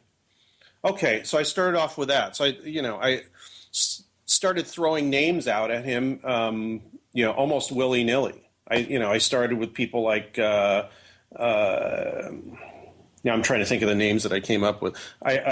Richard Helms, William Colby, Cord Meyer, even Miles Copeland, people like that. People who had a, documented history with the CIA and were concerned with Soviet matters, which the CIA was mostly concerned with in the 1950s, 60s, 70s. I threw all these names at him. He kept saying, no, didn't really give me any more hints. So I was going to libraries. I was, looking at old magazines. I was, everywhere. And at this point, I could use the internet. I found a website called namebase.org, which still exists. And they had a feature, what it is basically a clearinghouse of spy information that's available through open sources, books on the CIA, books on the NSA, etc., anything to do with the United States intelligence.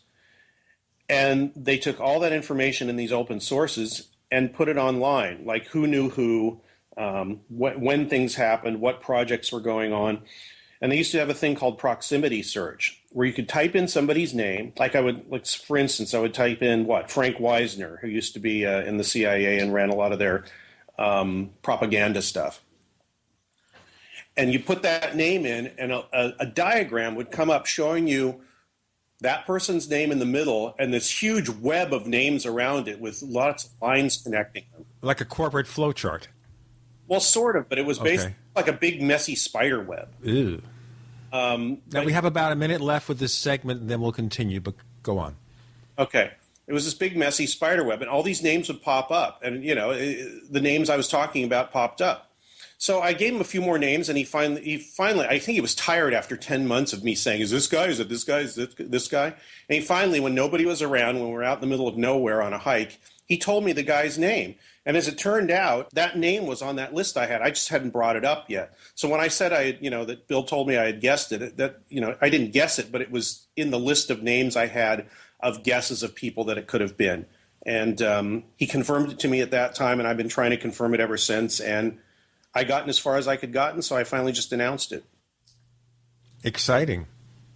We'll have to learn more about this figure and what he meant and why we should care and all about that stuff. It's almost like you think the revelation of Deep Throat. He was Mark Feld, a former assistant director of the FBI, and we learned that when the guy was hardly in a position to even be aware of anything anymore, really late in his life.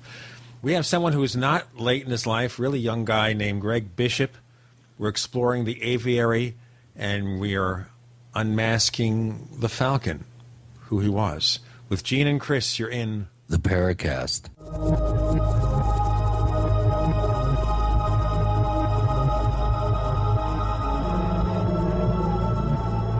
America's #1 source for independent talk radio for over a decade. We are the GCN Radio Network. Hi, Ted Anderson announcing a great way to listen to radio on the telephone. By calling 760-569-7700, you'll be hearing GCNlive.com programs in seconds. Come to GCNlive.com, find your favorite host's dedicated phone number, and hear them 24/7. You heard me right. Every show has a dedicated phone number. Stop by GCNlive.com and bookmark their number today. And again, that's 760-569-7700. We the people grow cotton, weave fabric, engrave ink, embed strips and fibers to protect from counterfeit and carting to a private bank, having it led back at interest, forcing taxes to service debt. This capitalism, or was Jefferson correct when stating a central bank issuing the public currency is a greater menace to the liberties of the people than a standing army? Ted Anderson, I'm placing a free silver dollar in a book that explains our monetary system. Call for your copy, 800-686-2237. It's time to understand the system. Call 800-686-2237. That's 800-686-2237. The summer specials are on at HHA, Herbal Healer Academy. Current customers know this is the time to save big at herbalhealer.com. And new customers, welcome to the web's best place to save on vitamins, minerals, and more. Right now, Herbal Healer's summer specials include our 500 parts per million colloidal silver, all sizes on sale.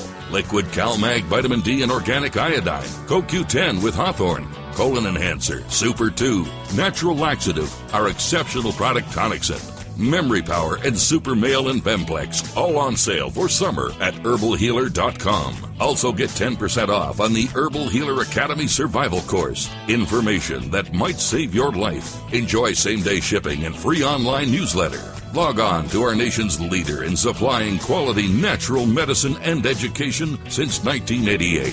Herbal Healer Academy at herbalhealer.com.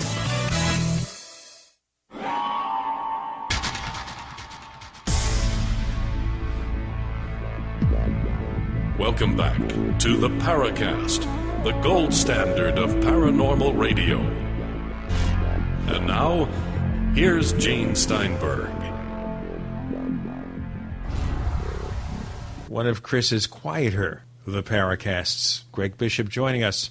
Written several books, including Project Beta, exploring government disinformation. So tell us more, Greg Bishop, about the Falcon. Well, where we left off was that I was trying to guess the identity of this strange guy called the Falcon who ran the counterintelligence operation against the Russians. After 10 months of guessing, Bill Moore finally just told me the guy's name. And who he told me was this guy named Harry Rositzke, Rositzke. And as it turned out, this guy's name was on this list I had of people, former intelligence people. And he knew everybody.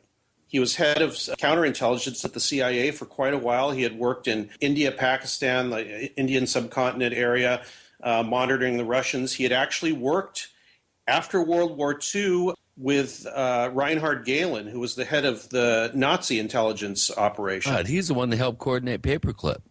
He partially helped coordinate Paperclip. Yeah, that was basically for scientists. This was if this was part of Paperclip, it was for the intelligence people, because the Russians were trying to get as many people as they could. The United States were trying to get as many people as they could. The United States somehow gave Reinhard Gehlen, told him what he wanted to hear, I guess, and got all his information on Soviet intelligence, what the Soviets were doing, etc. And this guy Rositzke had worked with Gehlen after the war in Germany on gathering Soviet intelligence, and had run counterintelligence and had airdropped spies into the Soviet Union, all kinds of stuff. I mean, it sounds like a spy novel, a lot of the stuff he did.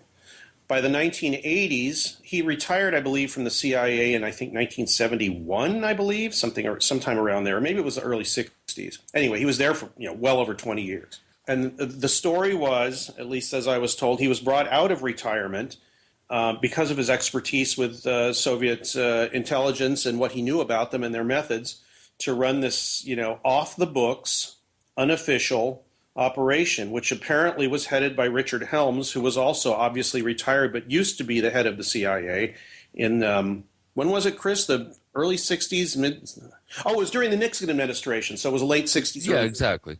So they had worked together before.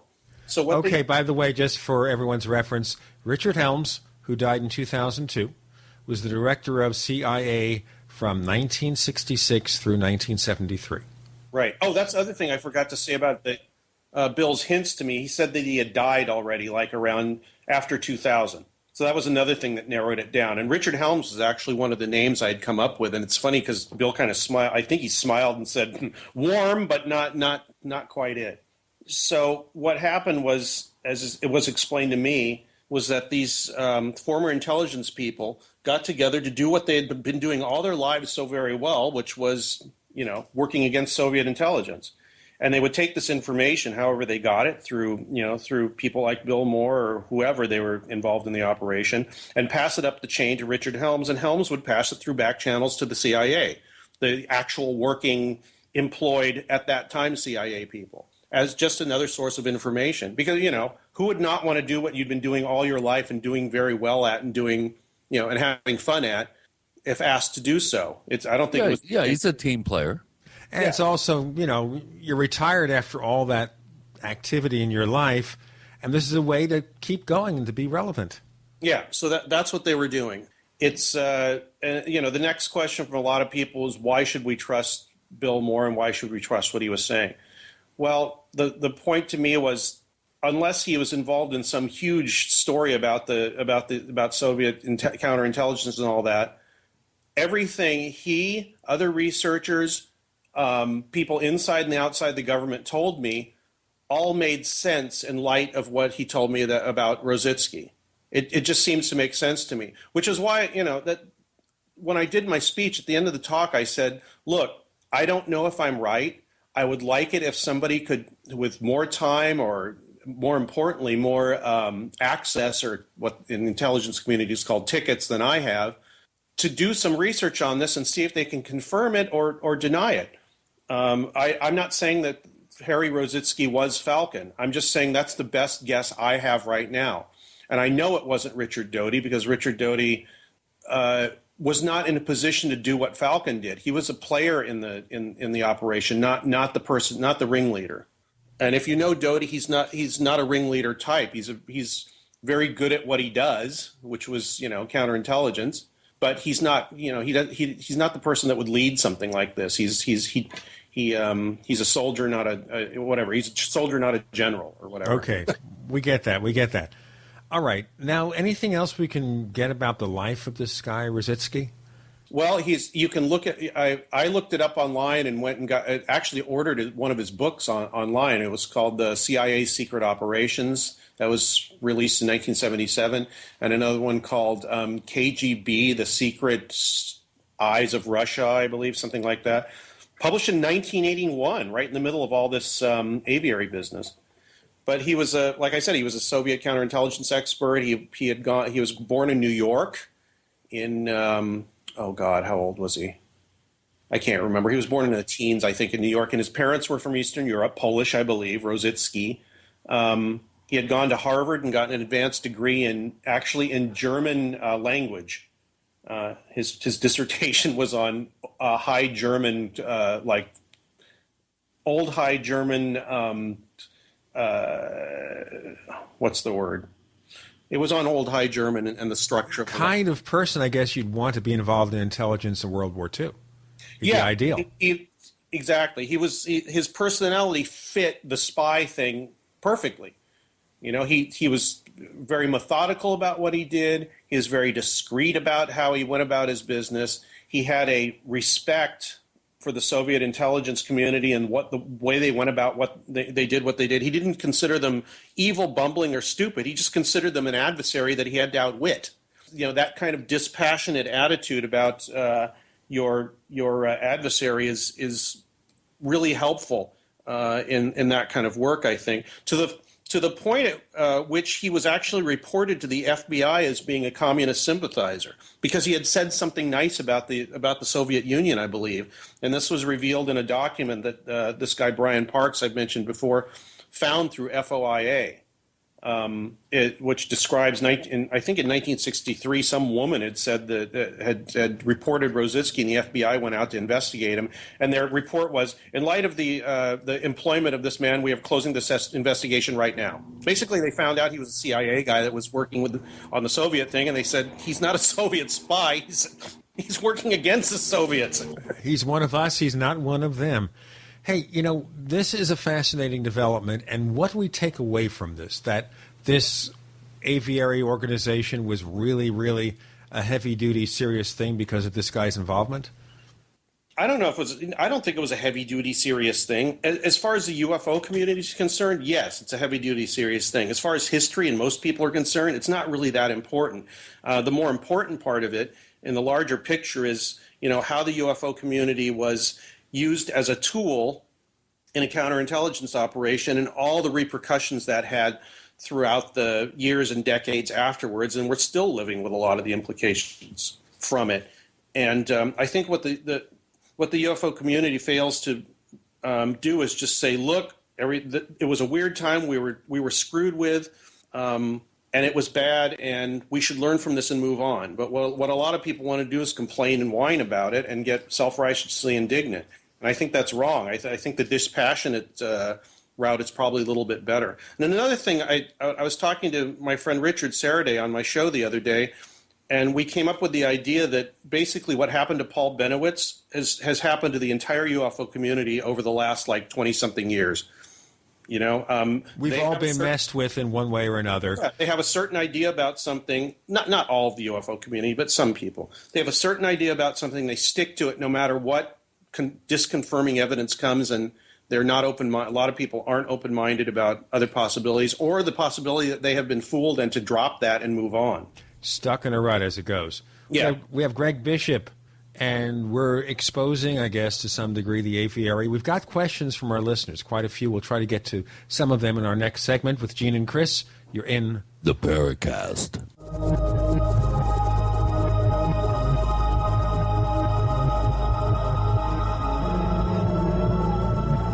We also have swag. You know, we have all these exclusive Paracast things that you can buy. We've got 60 or so different items, and entails T-shirts, sleeves for notebook computers, iPad cases, mouse pads, the Paracast Jumbo Tote Bag, all sorts of T-shirts and jackets and stuff like that for men and women. We have a Paracast aluminum water bottle.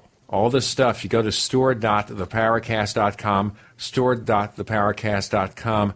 What makes it special is that the items are the best quality, great T-shirts, fabrics, and they have our official logo on them. That's what makes them special, in multiple sizes and colors. We even have stuff for children, stuff for women, stuff for men. We have all sorts of sizes, like small up to X large. A lot of good stuff. That's the swag from the Paracast. You go to store.theparacast.com, stop by, and take a shopping tour. Digestive health is the key to wellness and elimination of toxins. That bears repeating. Digestive health is the key to wellness and elimination of toxins. And Pro EM1 Daily Probiotic Cleanse is the key to digestive health. Pro EM1 is a powerful liquid probiotic, strong enough to cleanse, gentle enough to use every day. Pro EM1 is dairy, wheat, and soy-free, contains all natural and certified organic ingredients, contains no preservatives or animal products, supports a healthy digestive and immune system, supports weight loss, improves absorption of food nutrients, aids in controlling yeast infections, is never freeze-dried, and uses 3 groups of live, viable, beneficial microbes to cleanse and remove toxins. Order Pro EM1 Daily Probiotic Cleanse at Terraganics.com, spelled TerraGanix.com, Terraganics.com. Or call toll-free 866-369-3678. That's 866-369-3678. Pro EM1, the raw probiotic. We all know that Berkey Water Purification Systems are the most trusted name in water filtration. As an authorized Berkey dealer for over 6 years and serving thousands of satisfied customers, the Berkey Guy offers amazing specials for Berkey Water Filtration Systems. The Berkey Light Systems include a set of self-sterilizing and recleanable black purification elements that purify water by removing chlorine, pathogenic bacteria, cysts, and parasites to non-detectable levels and remove harmful chemicals such as herbicides and pesticides. Order the Berkey Light System today, complete with 2 black Berkey elements for only $231, and the Berkey Guy will ship your order free of charge. With the purchase of a Berkey Light, the Berkey Guy is also offering a set of fluoride and arsenic filters for only $39.99. That's over 30% off the retail price. Call the Berkey Guy at 1-877-886-3653. That's 1-877-886-3653. Or order online at GoBerkey.com. That's GoBerkey.com today. Now at DeseretFoodStore.com, sign up for a 1-month supply of delicious food for only $99 with free shipping. That's right, only $99. Gourmet restaurant-style meals with a 30-year shelf life. Packaged in heavy-duty Mylar bags for easy transport and freshness. Meals like stroganoff, lasagna, teriyaki, 5-bean chili, granola pancakes, and much more. Visit DeseretFoodStore.com, spelled DESERET Foodstore.com, or call 801-444-1444. Food for now, food for life. In a coming apart world, you need something to keep it tied together. That something is Atwood Rope, the highest quality rope made in the USA, from exotic braids for military, rescue, arborists, shipyards, tow line, or boating. Quality rope at affordable prices you and your customers can depend on. Find a dealer or shop online at atwoodrope.net. Enter promo code RADIO to receive 100 feet of 550 paracord free with purchase. Atwood Rope, working to keep the world tied together. We'd like to hear from you. If you have a comment or question about the Paracast, send it to news@theparacast.com. That's news@theparacast.com. And don't forget to visit our famous Paracast community forums at forum.theparacast.com. Listeners, if you visit our forums at forum.theparacast.com, you no doubt have seen something called the Question Bank. And about a week before we had this recording session with Greg Bishop, we asked you listeners to post questions. And we're going to change that and maybe use audio questions in future episodes. But right now we have the written questions, quite a few of them. We're not going to cover all the ground. It's not possible. But Chris, could you dig up a few questions that haven't been answered yet? Yeah. There's one that kind of needs to be asked right now, Greg, because we're on the subject of Project Beta and the Benowitz case. But this comes from Sentry, who's been posting at the forum for about a year. Greg, have you read Grant Cameron's article, and do you agree with his conclusion, is question one. And then question two is about Chris Lambright's book, Ex-Descending, which half of the book addresses aspects of the Benowitz case and has exquisite color photographs that Benowitz was able to take of objects descending and landing, apparently, or hovering close to the ground in the Coyote Canyon area. I don't know if they're exquisite color pictures. They seem kind of blurry to me, but they are his pictures, and they do show something kind of strange. I will deal with that one first. I have not finished reading Ex-Descending.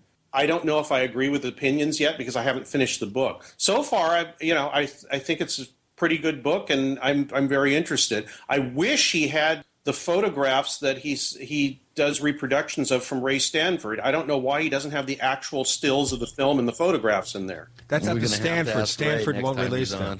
No. Yeah, well, it makes it very hard to figure out what to discern exactly what's going on. If he just has, I trust him or his artist's, representation of what was in those photographs, and it's quite intriguing, but I'd like to see the actual photos or film stills. Like I said, I don't have any disagreement with Lambright yet. I haven't finished his book. I have read most of Grant Cameron's article, and I think there's no reason for me to disagree with very much in it. I think what he's been doing is basically following this case for years. And what I say about Grant was he's forgotten more about the aviary and about this interaction between the government. Yeah, than the rest of us know put together. Yeah, exactly. Now, folks, the site is presidentialufo.com, I think. Grant Cameron, who's been on the Paracast. The article is about 25 pages if you decide to print it out. Yeah, but it's really huge. fascinating. It's fascinating, and he mentions a lot of stuff that I didn't even remember. And apart from the fact that I have slight disagreements with him, and there's a couple factual errors in it as far as I'm concerned, I pretty much agree with it. I almost hate to admit it because it's a really good article and everybody should read it. The reason I hate to admit it is because I didn't write it.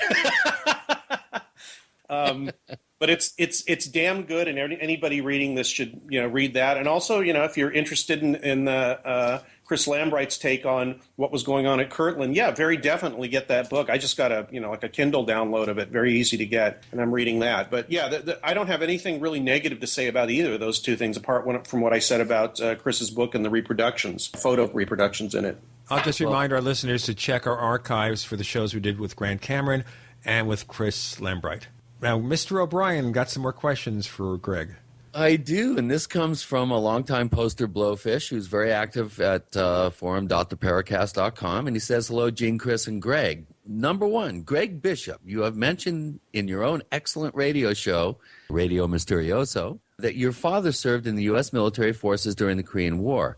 Did he ever have any strange awareness events, quote unquote, while on active service or after back in the States? And also, did you ever experience any strange awareness during your childhood? I haven't, not that I know of. My father never had anything weird happen to him that I know of. First, he was openly, hostilely skeptical about the UFO thing. And then after talking to me and reading my stuff, I think he mellowed out and just is kind of, interestedly skeptical. Consider yourself lucky. My father never took it seriously. Oh. Well, I think partially he's doing it just to humor me. The one thing I found out about my dad, which I thought was really weird, was a few years ago, we were talking about the work he used to do. He used to work for Aerojet in the 1950s after he got back from the Korean War. What he did, he's a chemical engineer, so what he was doing was testing rocket fuel.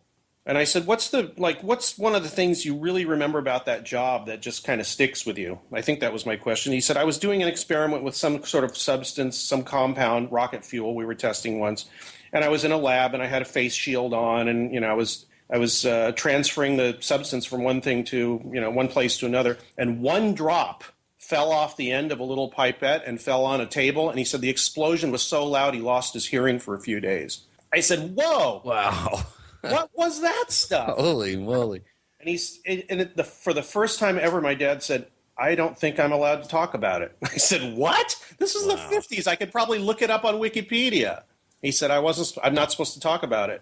Well, Greg, since you bring up rocket fuel, I have a question from Sage Sigma, who is a very recent addition to the Paracast Forum family. I'm curious what Greg's thoughts are on the whole Crowley-Parsons angle on UFOs. Now, Jack Parsons is credited with being the inventor of solid rocket fuel and started JPL back in the 40s. We have addressed, I think, in a number of shows, Parsons' work with the OTO, Ordo Temple Orientis, a magical order that was headed by Aleister Crowley, and his 1946 Babylon working with L. Ron Hubbard, the guy that started Scientology, out in the Mojave Desert. Now, getting to my question here, we've had this conversation a bunch. Where do you come down on this Parsons-Crowley connection to UFOs? Well, I'm not going to give a background on it because we got to get to other questions, but I've been interested in this for a long time, especially since somebody pointed out very early on that this being that Aleister Crowley said that he glimpsed in an altered state. He did a drawing of it. It looks basically like a gray alien with tiny little eyes. And then I think Rochelle Hawkes at one point pointed out that the shadows above the eyes look like giant alien eyes, actually. What I think is going on there is he was hooking into some sort of meme that was just, he was open to it and his mind was able to receive it. And it's either a precursor or a foreshadowing or something of something that would become very popular later after Whitley Strieber had it on the cover of Communion.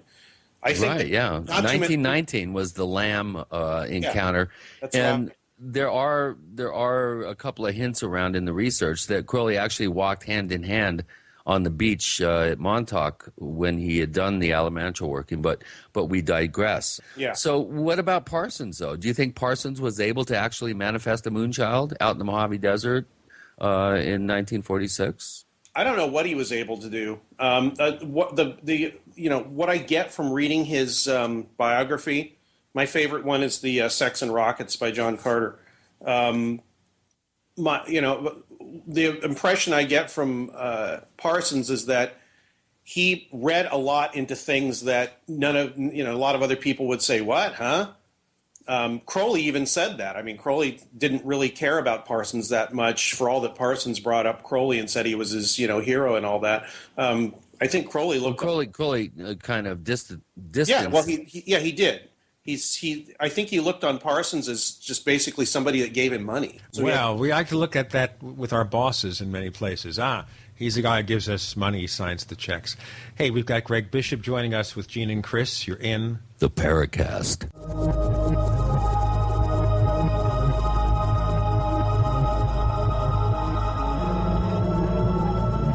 Are you tired of searching for great talk radio? Something more important. Search no more.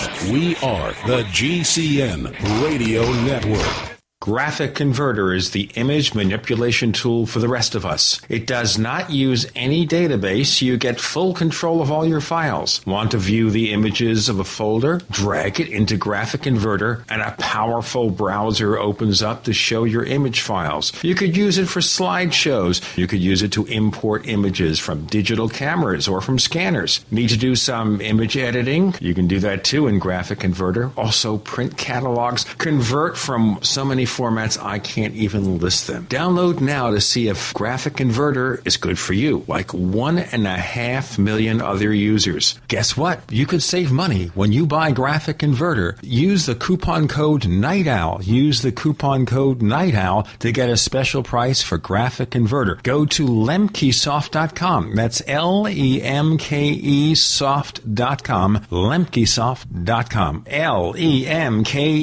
soft.com. Let me ask you a question. What does freedom mean to you? The freedom to choose, the freedom to vote, the freedom to worship. How about the freedom to take control of your own future? My friends at eFoods Direct are celebrating freedom this month while helping you take control of your greatest dependency, food. Right now, you receive one of their new Patriot Packs free with every $289 you spend on their highly nutritious and great-tasting food. The Patriot Pack is a 30-day supply of eFoods quick fix, easy-to-store food. For example, purchase a 1-year supply and get 5 Patriot Packs, which is 5 months of food free. Use the extra food for everyday use and save hundreds off your grocery bill. Give your free Patriot Pack as a gift to a friend or relative, or simply add more food to your long-term supply for free. Call 800-409-5633 or go to efoodsdirect.com/Alex and get your free Patriot Pack with purchase. Operators are standing by. Call 800-409-5633 or efoodsdirect.com/Alex. eFoods is so affordable. The more you store and eat, the more you save. Go to efoodsdirect.com/Alex or call 800-409-5633 right now. Hello? Congratulations. For what? For losing all that weight. How'd you do it so fast? ASAP. ASAP what? What's that mean? Are you ready to get as skinny as possible, as soon as possible, as simple as possible, and as sexy as possible? I'm listening. Then get with the ASAP program. It's real and it works. No smooth talk, no slick advertising, and no exaggerated claims of success. I've got to know more. Welcome to ASAP, as slim as possible. Whether you have 10, 20, or 50 pounds to lose, ASAP is your weight loss answer. ASAP targets the abnormal fat reserves and makes them available to be burned as fuel and contains no caffeine or hormones. Order ASAP at wholesale prices or join the team to share the business with others. Visit GCNteam.com or call 877-878-4203. GCNteam.com or call 877-878-4203. Lose weight and look great with ASAP, as slim as possible. We all know there are secrets behind closed doors in every relationship, and one of the biggest is that men are losing libido, or sexual desire, especially if you're a man over 40. The problem could be declining testosterone levels. Remember, it's testosterone that makes a man in every way. That's why we created T-Gen. T-Gen is an all-natural formula with ingredients proven to boost your own testosterone. Optimum testosterone levels mean better mood, energy, and of course, better sex life. Here's Gina from California. My husband tried 1 month of T-Gen, and we both noticed his desire increased right away. He felt the difference in his energy level. I certainly liked the other effects it had on him. Great product. And now for the first time, you can try T-Gen absolutely free for 30 days. Just pay shipping today and see the incredible results for yourself. Call 800-822-5941. 800-822-5941. T-Gen works, or you simply don't pay. For your 30-day free trial, call 800-822-5941. 800-822-5941.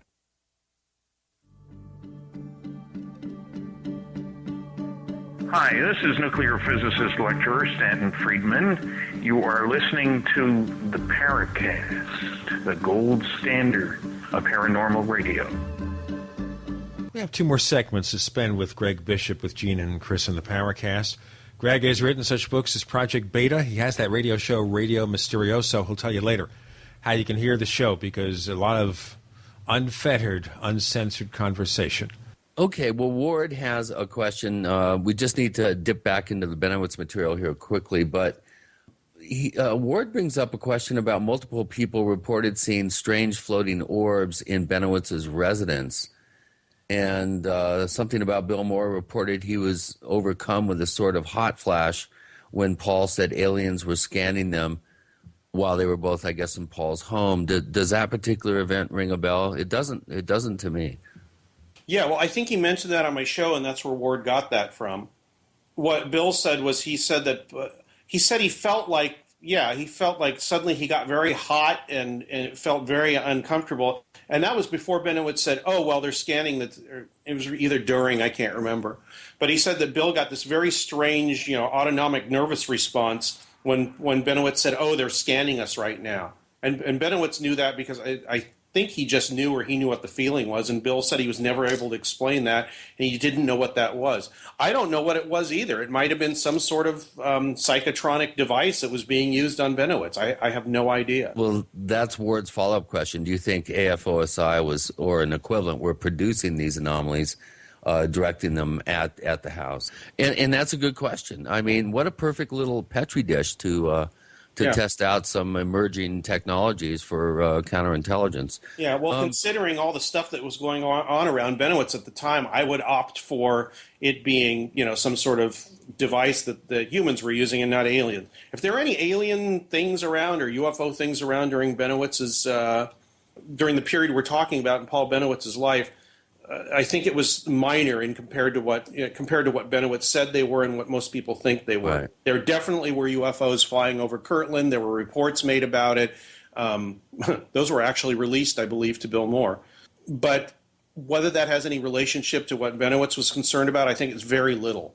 Yeah, I agree. I agree with you on that. In fact, he may have just been the unwitting victim of a counterintelligence operation. He just happened to stumble on it, and they said, hey, this guy is pretty on the ball. Let's have some fun. Well, I want to ask one quick question before you go on, Chris. Greg, if you asked Bill Moore today if he felt it was a good idea to get involved with this intelligence mess, do you think he would have said yes or no? I think I did ask him that, and he did say yes. But the thing he said was, I would have done it differently, and I would have actually announced it differently, and I wouldn't have been so arrogant about it. That was his answer to that. Chris, let's go on with the questions. Wow. Well, Angelo, our skeptical moderator at forum.theparacast.com, has an interesting question for you. Greg, I worry about you. I always hear sirens during your show. Tell us the truth. Are they, quote unquote, after you? Well, I wish somebody was after me, because then it would mean that what I talk about and I do has some importance. But unfortunately, I think it's just sirens going by outside. Or that's what they want you to think. Well, I think it's a trickster. Every time I'm there, we have to sit there and look at each other, and as the ambulance goes by, it's I'm not sure if that's comedic relief for the show or if it's an indication of something important being said. Well, what I think it's an indication of is that that's what I think. The studio is situated along two major thoroughfares to crappy neighborhoods where there's a lot of fires, robberies, and all that. So there's actually ambulances and fire engines going by on those main thoroughfares quite a bit. They're not going to go on some of the, and it's right off the freeway. So that's the normal explanation. It's the neighborhood. Gene's house, it's Harley's. Oh, yeah. Well, we're located across from an auto mall. Yeah. And we get a few Harleys coming in and out. Well, Angelo has a follow-up question. And he says, seriously, though, why can't people just get along when they look into the paranormal and come out with different opinions? I appreciate your attitude and how you treat people that have a different opinion than you. More people should take a page out of your book, and I agree. Greg, you are really you are my model fence sitter in so many ways. What do you think about that? How can we all go to the Rodney King School and get along and become team players and really throw this thing against the wall and see what sticks? Don't become emotionally attached to your opinions. Very good advice. That's the main thing. Because if you become emotionally attached to your opinion, you stop listening, and eventually you sound like an idiot to a lot of people, especially if a lot of people have, pointed out reasons why you're wrong. If you keep insisting that you're right and most people can see that you're wrong, there's something, there's something wrong there. And then the main thing is it's bad for you. You're not learning anything. I try to keep an open mind to stuff, even stuff I think is totally whacked out. Because, one, it's interesting. 2, sometimes it's really damned funny. And 3, because I might learn something. And if I learn something, I can grow and learning learning stuff is exciting to me. Being proved I'm wrong is not so exciting. Yeah, but it's still valuable. Yeah, nobody likes to be proved that they're wrong, but what happens is you can move on and you discover more things which are even more exciting, and you have to be prepared to discard those if they're not useful anymore. Just grow and evolve and and listen and the other thing I try to do is if somebody gets arrogant and hostile with me, I basically just shut them off because I'm not going to learn anything from them because all they're doing is yelling. You see that in forums. Any people start typing all in caps and all that. It's like the third word all in caps, I just shut off and stop reading. That kind of thing. I'm not learning anything there. You find that the people that have the interesting, the life-changing, or at least the opinion-changing information tend to be the quiet, thoughtful people, at least in my experience, and that's what I'm interested in.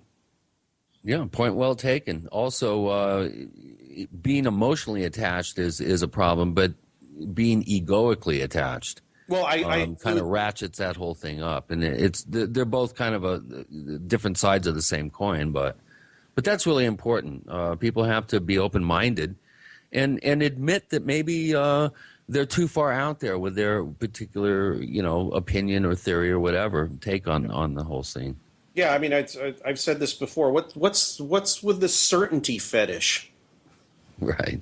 Why do people have to be certain about things? Yeah, moral questions, yes. Don't treat other people as you'd want to be treated. I think the golden rule stems to everything else. Don't rob, don't cheat, don't all that stuff. That's kind of immutable to me. But past that, past how you treat other people, I think a lot of things are kind of up for grabs, especially the UFO and paranormal stuff. And I don't know why it's just mammalian politics. People, they have a camp and they set it up and they set up an enemy and then they defend everything because they'd rather play that game than learn. And I think that's wrong. I mean, not wrong, that's bad, but it's not going to get you anywhere. Yeah, it's counterproductive. Makes life uninteresting, and it makes you uninteresting to other people. Except people agree with this. Greg, this is a perfect lead-in and segue into our next question from Apocalypto, who's one of our longest posters at forum.theparacast.com. And he said, Greg, you clearly have a good sense of humor about the subject of UFOs. Does that help you keep things in perspective? Yeah, of course. I mean, if you can laugh about something, you won't take it seriously. To the point where you get emotionally attached to it. I can laugh about something and still be totally on board with it. It's fine by me. It just means that eventually I'm going to eventually I have to face the fact that I might want to, discard that thing that I thought was really cool and that made me happy or made me laugh or whatever for something that seems to make more sense and work that into my, personal view of whatever things are, which is just my view. I don't want to force my view on anybody else. I want them to listen and perhaps, consider what I have to say. And then in a non-threatening or nasty way, just say, look, here's, I don't agree with you because of this. And present that evidence to me. That's how you should act with anyone. Unfortunately, this society is so polarized. We have Greg Bishop joining us with Gene and Chris. One more segment to come. You're in the Paracast.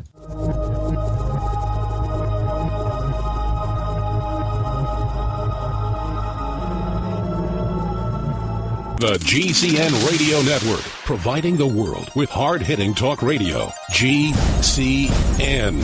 Great talk radio starts here.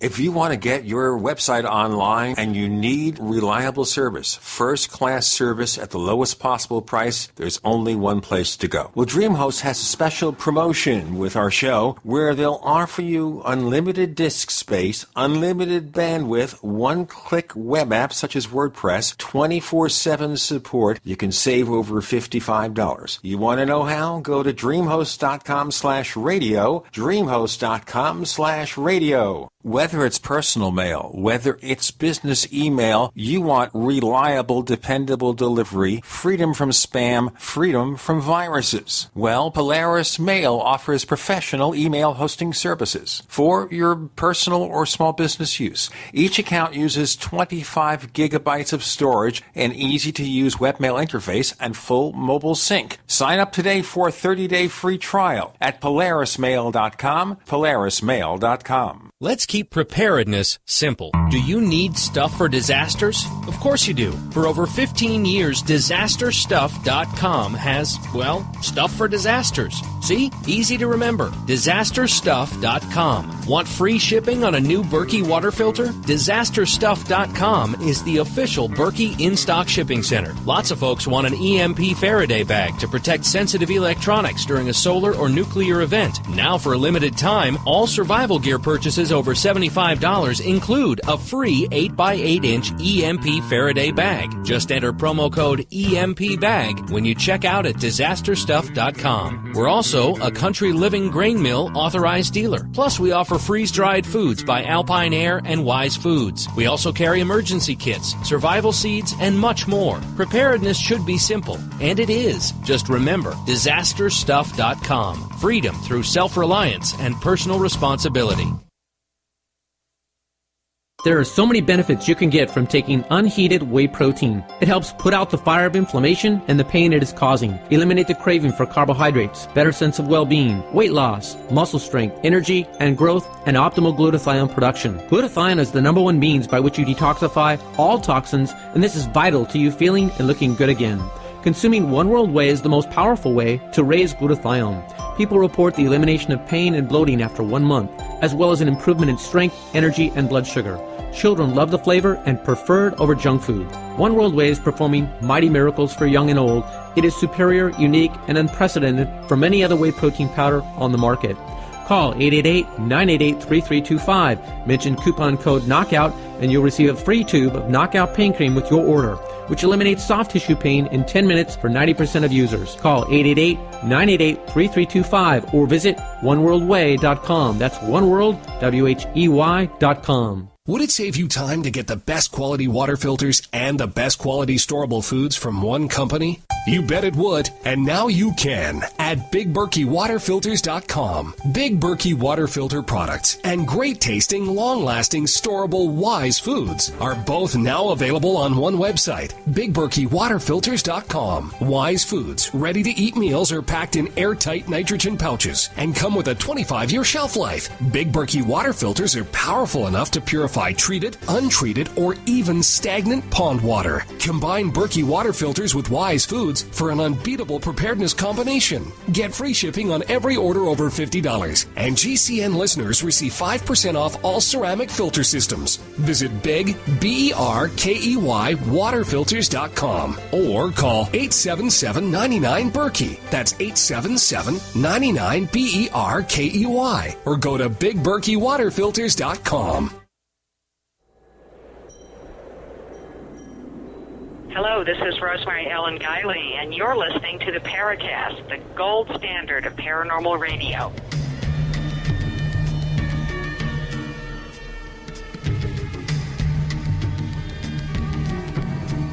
We have Greg Bishop with Gene and Chris on the Paracast.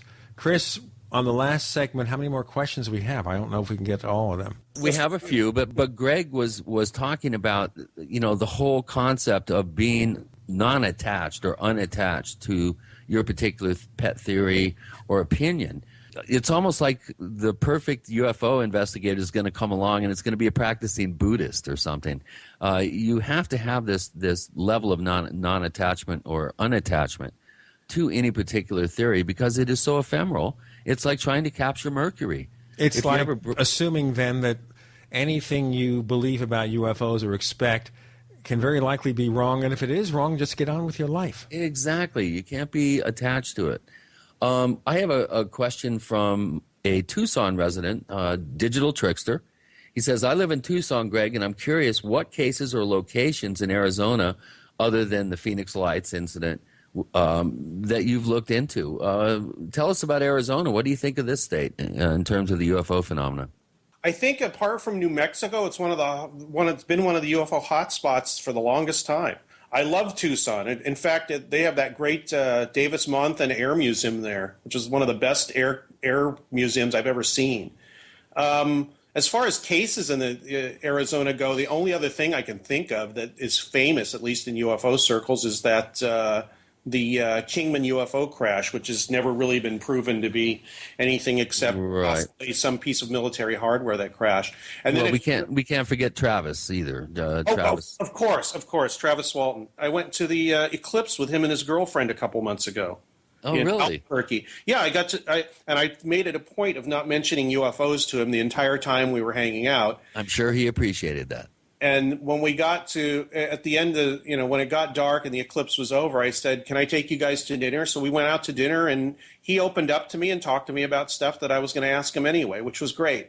He was a really nice guy, very soft-spoken, and really smart.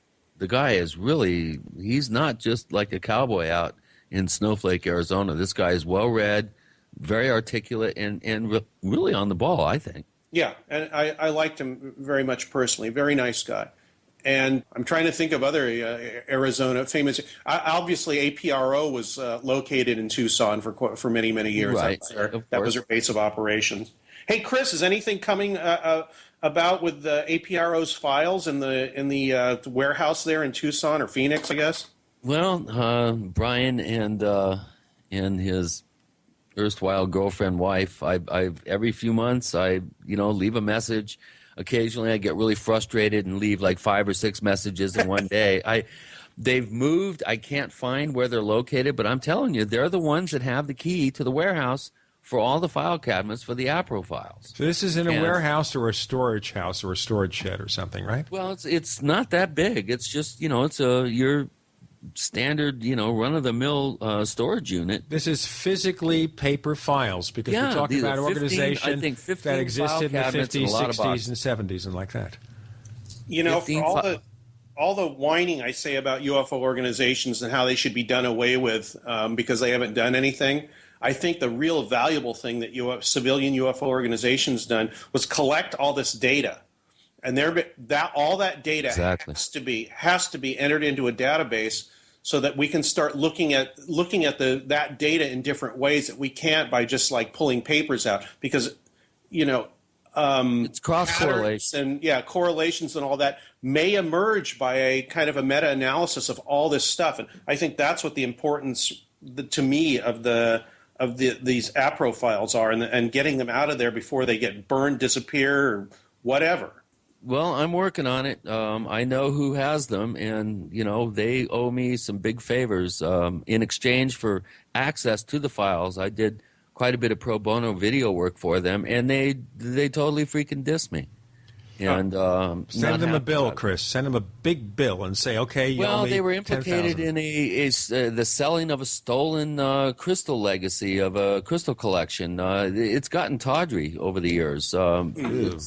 Yeah, it's really not. We're going to have to do a whole show on that subject, actually. The APRO files and the whole APRO organization are one of those kind of black holes in modern-day ufology. Not very many new people in the field really are aware of the role that Jim and Cora Lorenzen played and the APRO organization played. James McDonald, Bill Moore was on the board. I mean, somebody should write a book on the history of APRO. That'd be a really good book, actually. I can tell them about my interactions with Cora Lorenzen, a rather crusty woman who hated me, by the way. Didn't like me at all. Jim Lorenzen was a real sweetheart of a guy, but Coral did not like me. Let's move on from APRO, and that's a worthy discussion. But I have one. When are we all going to wake up down there? One of my favorite anthologies that I can think of is the Excluded Middle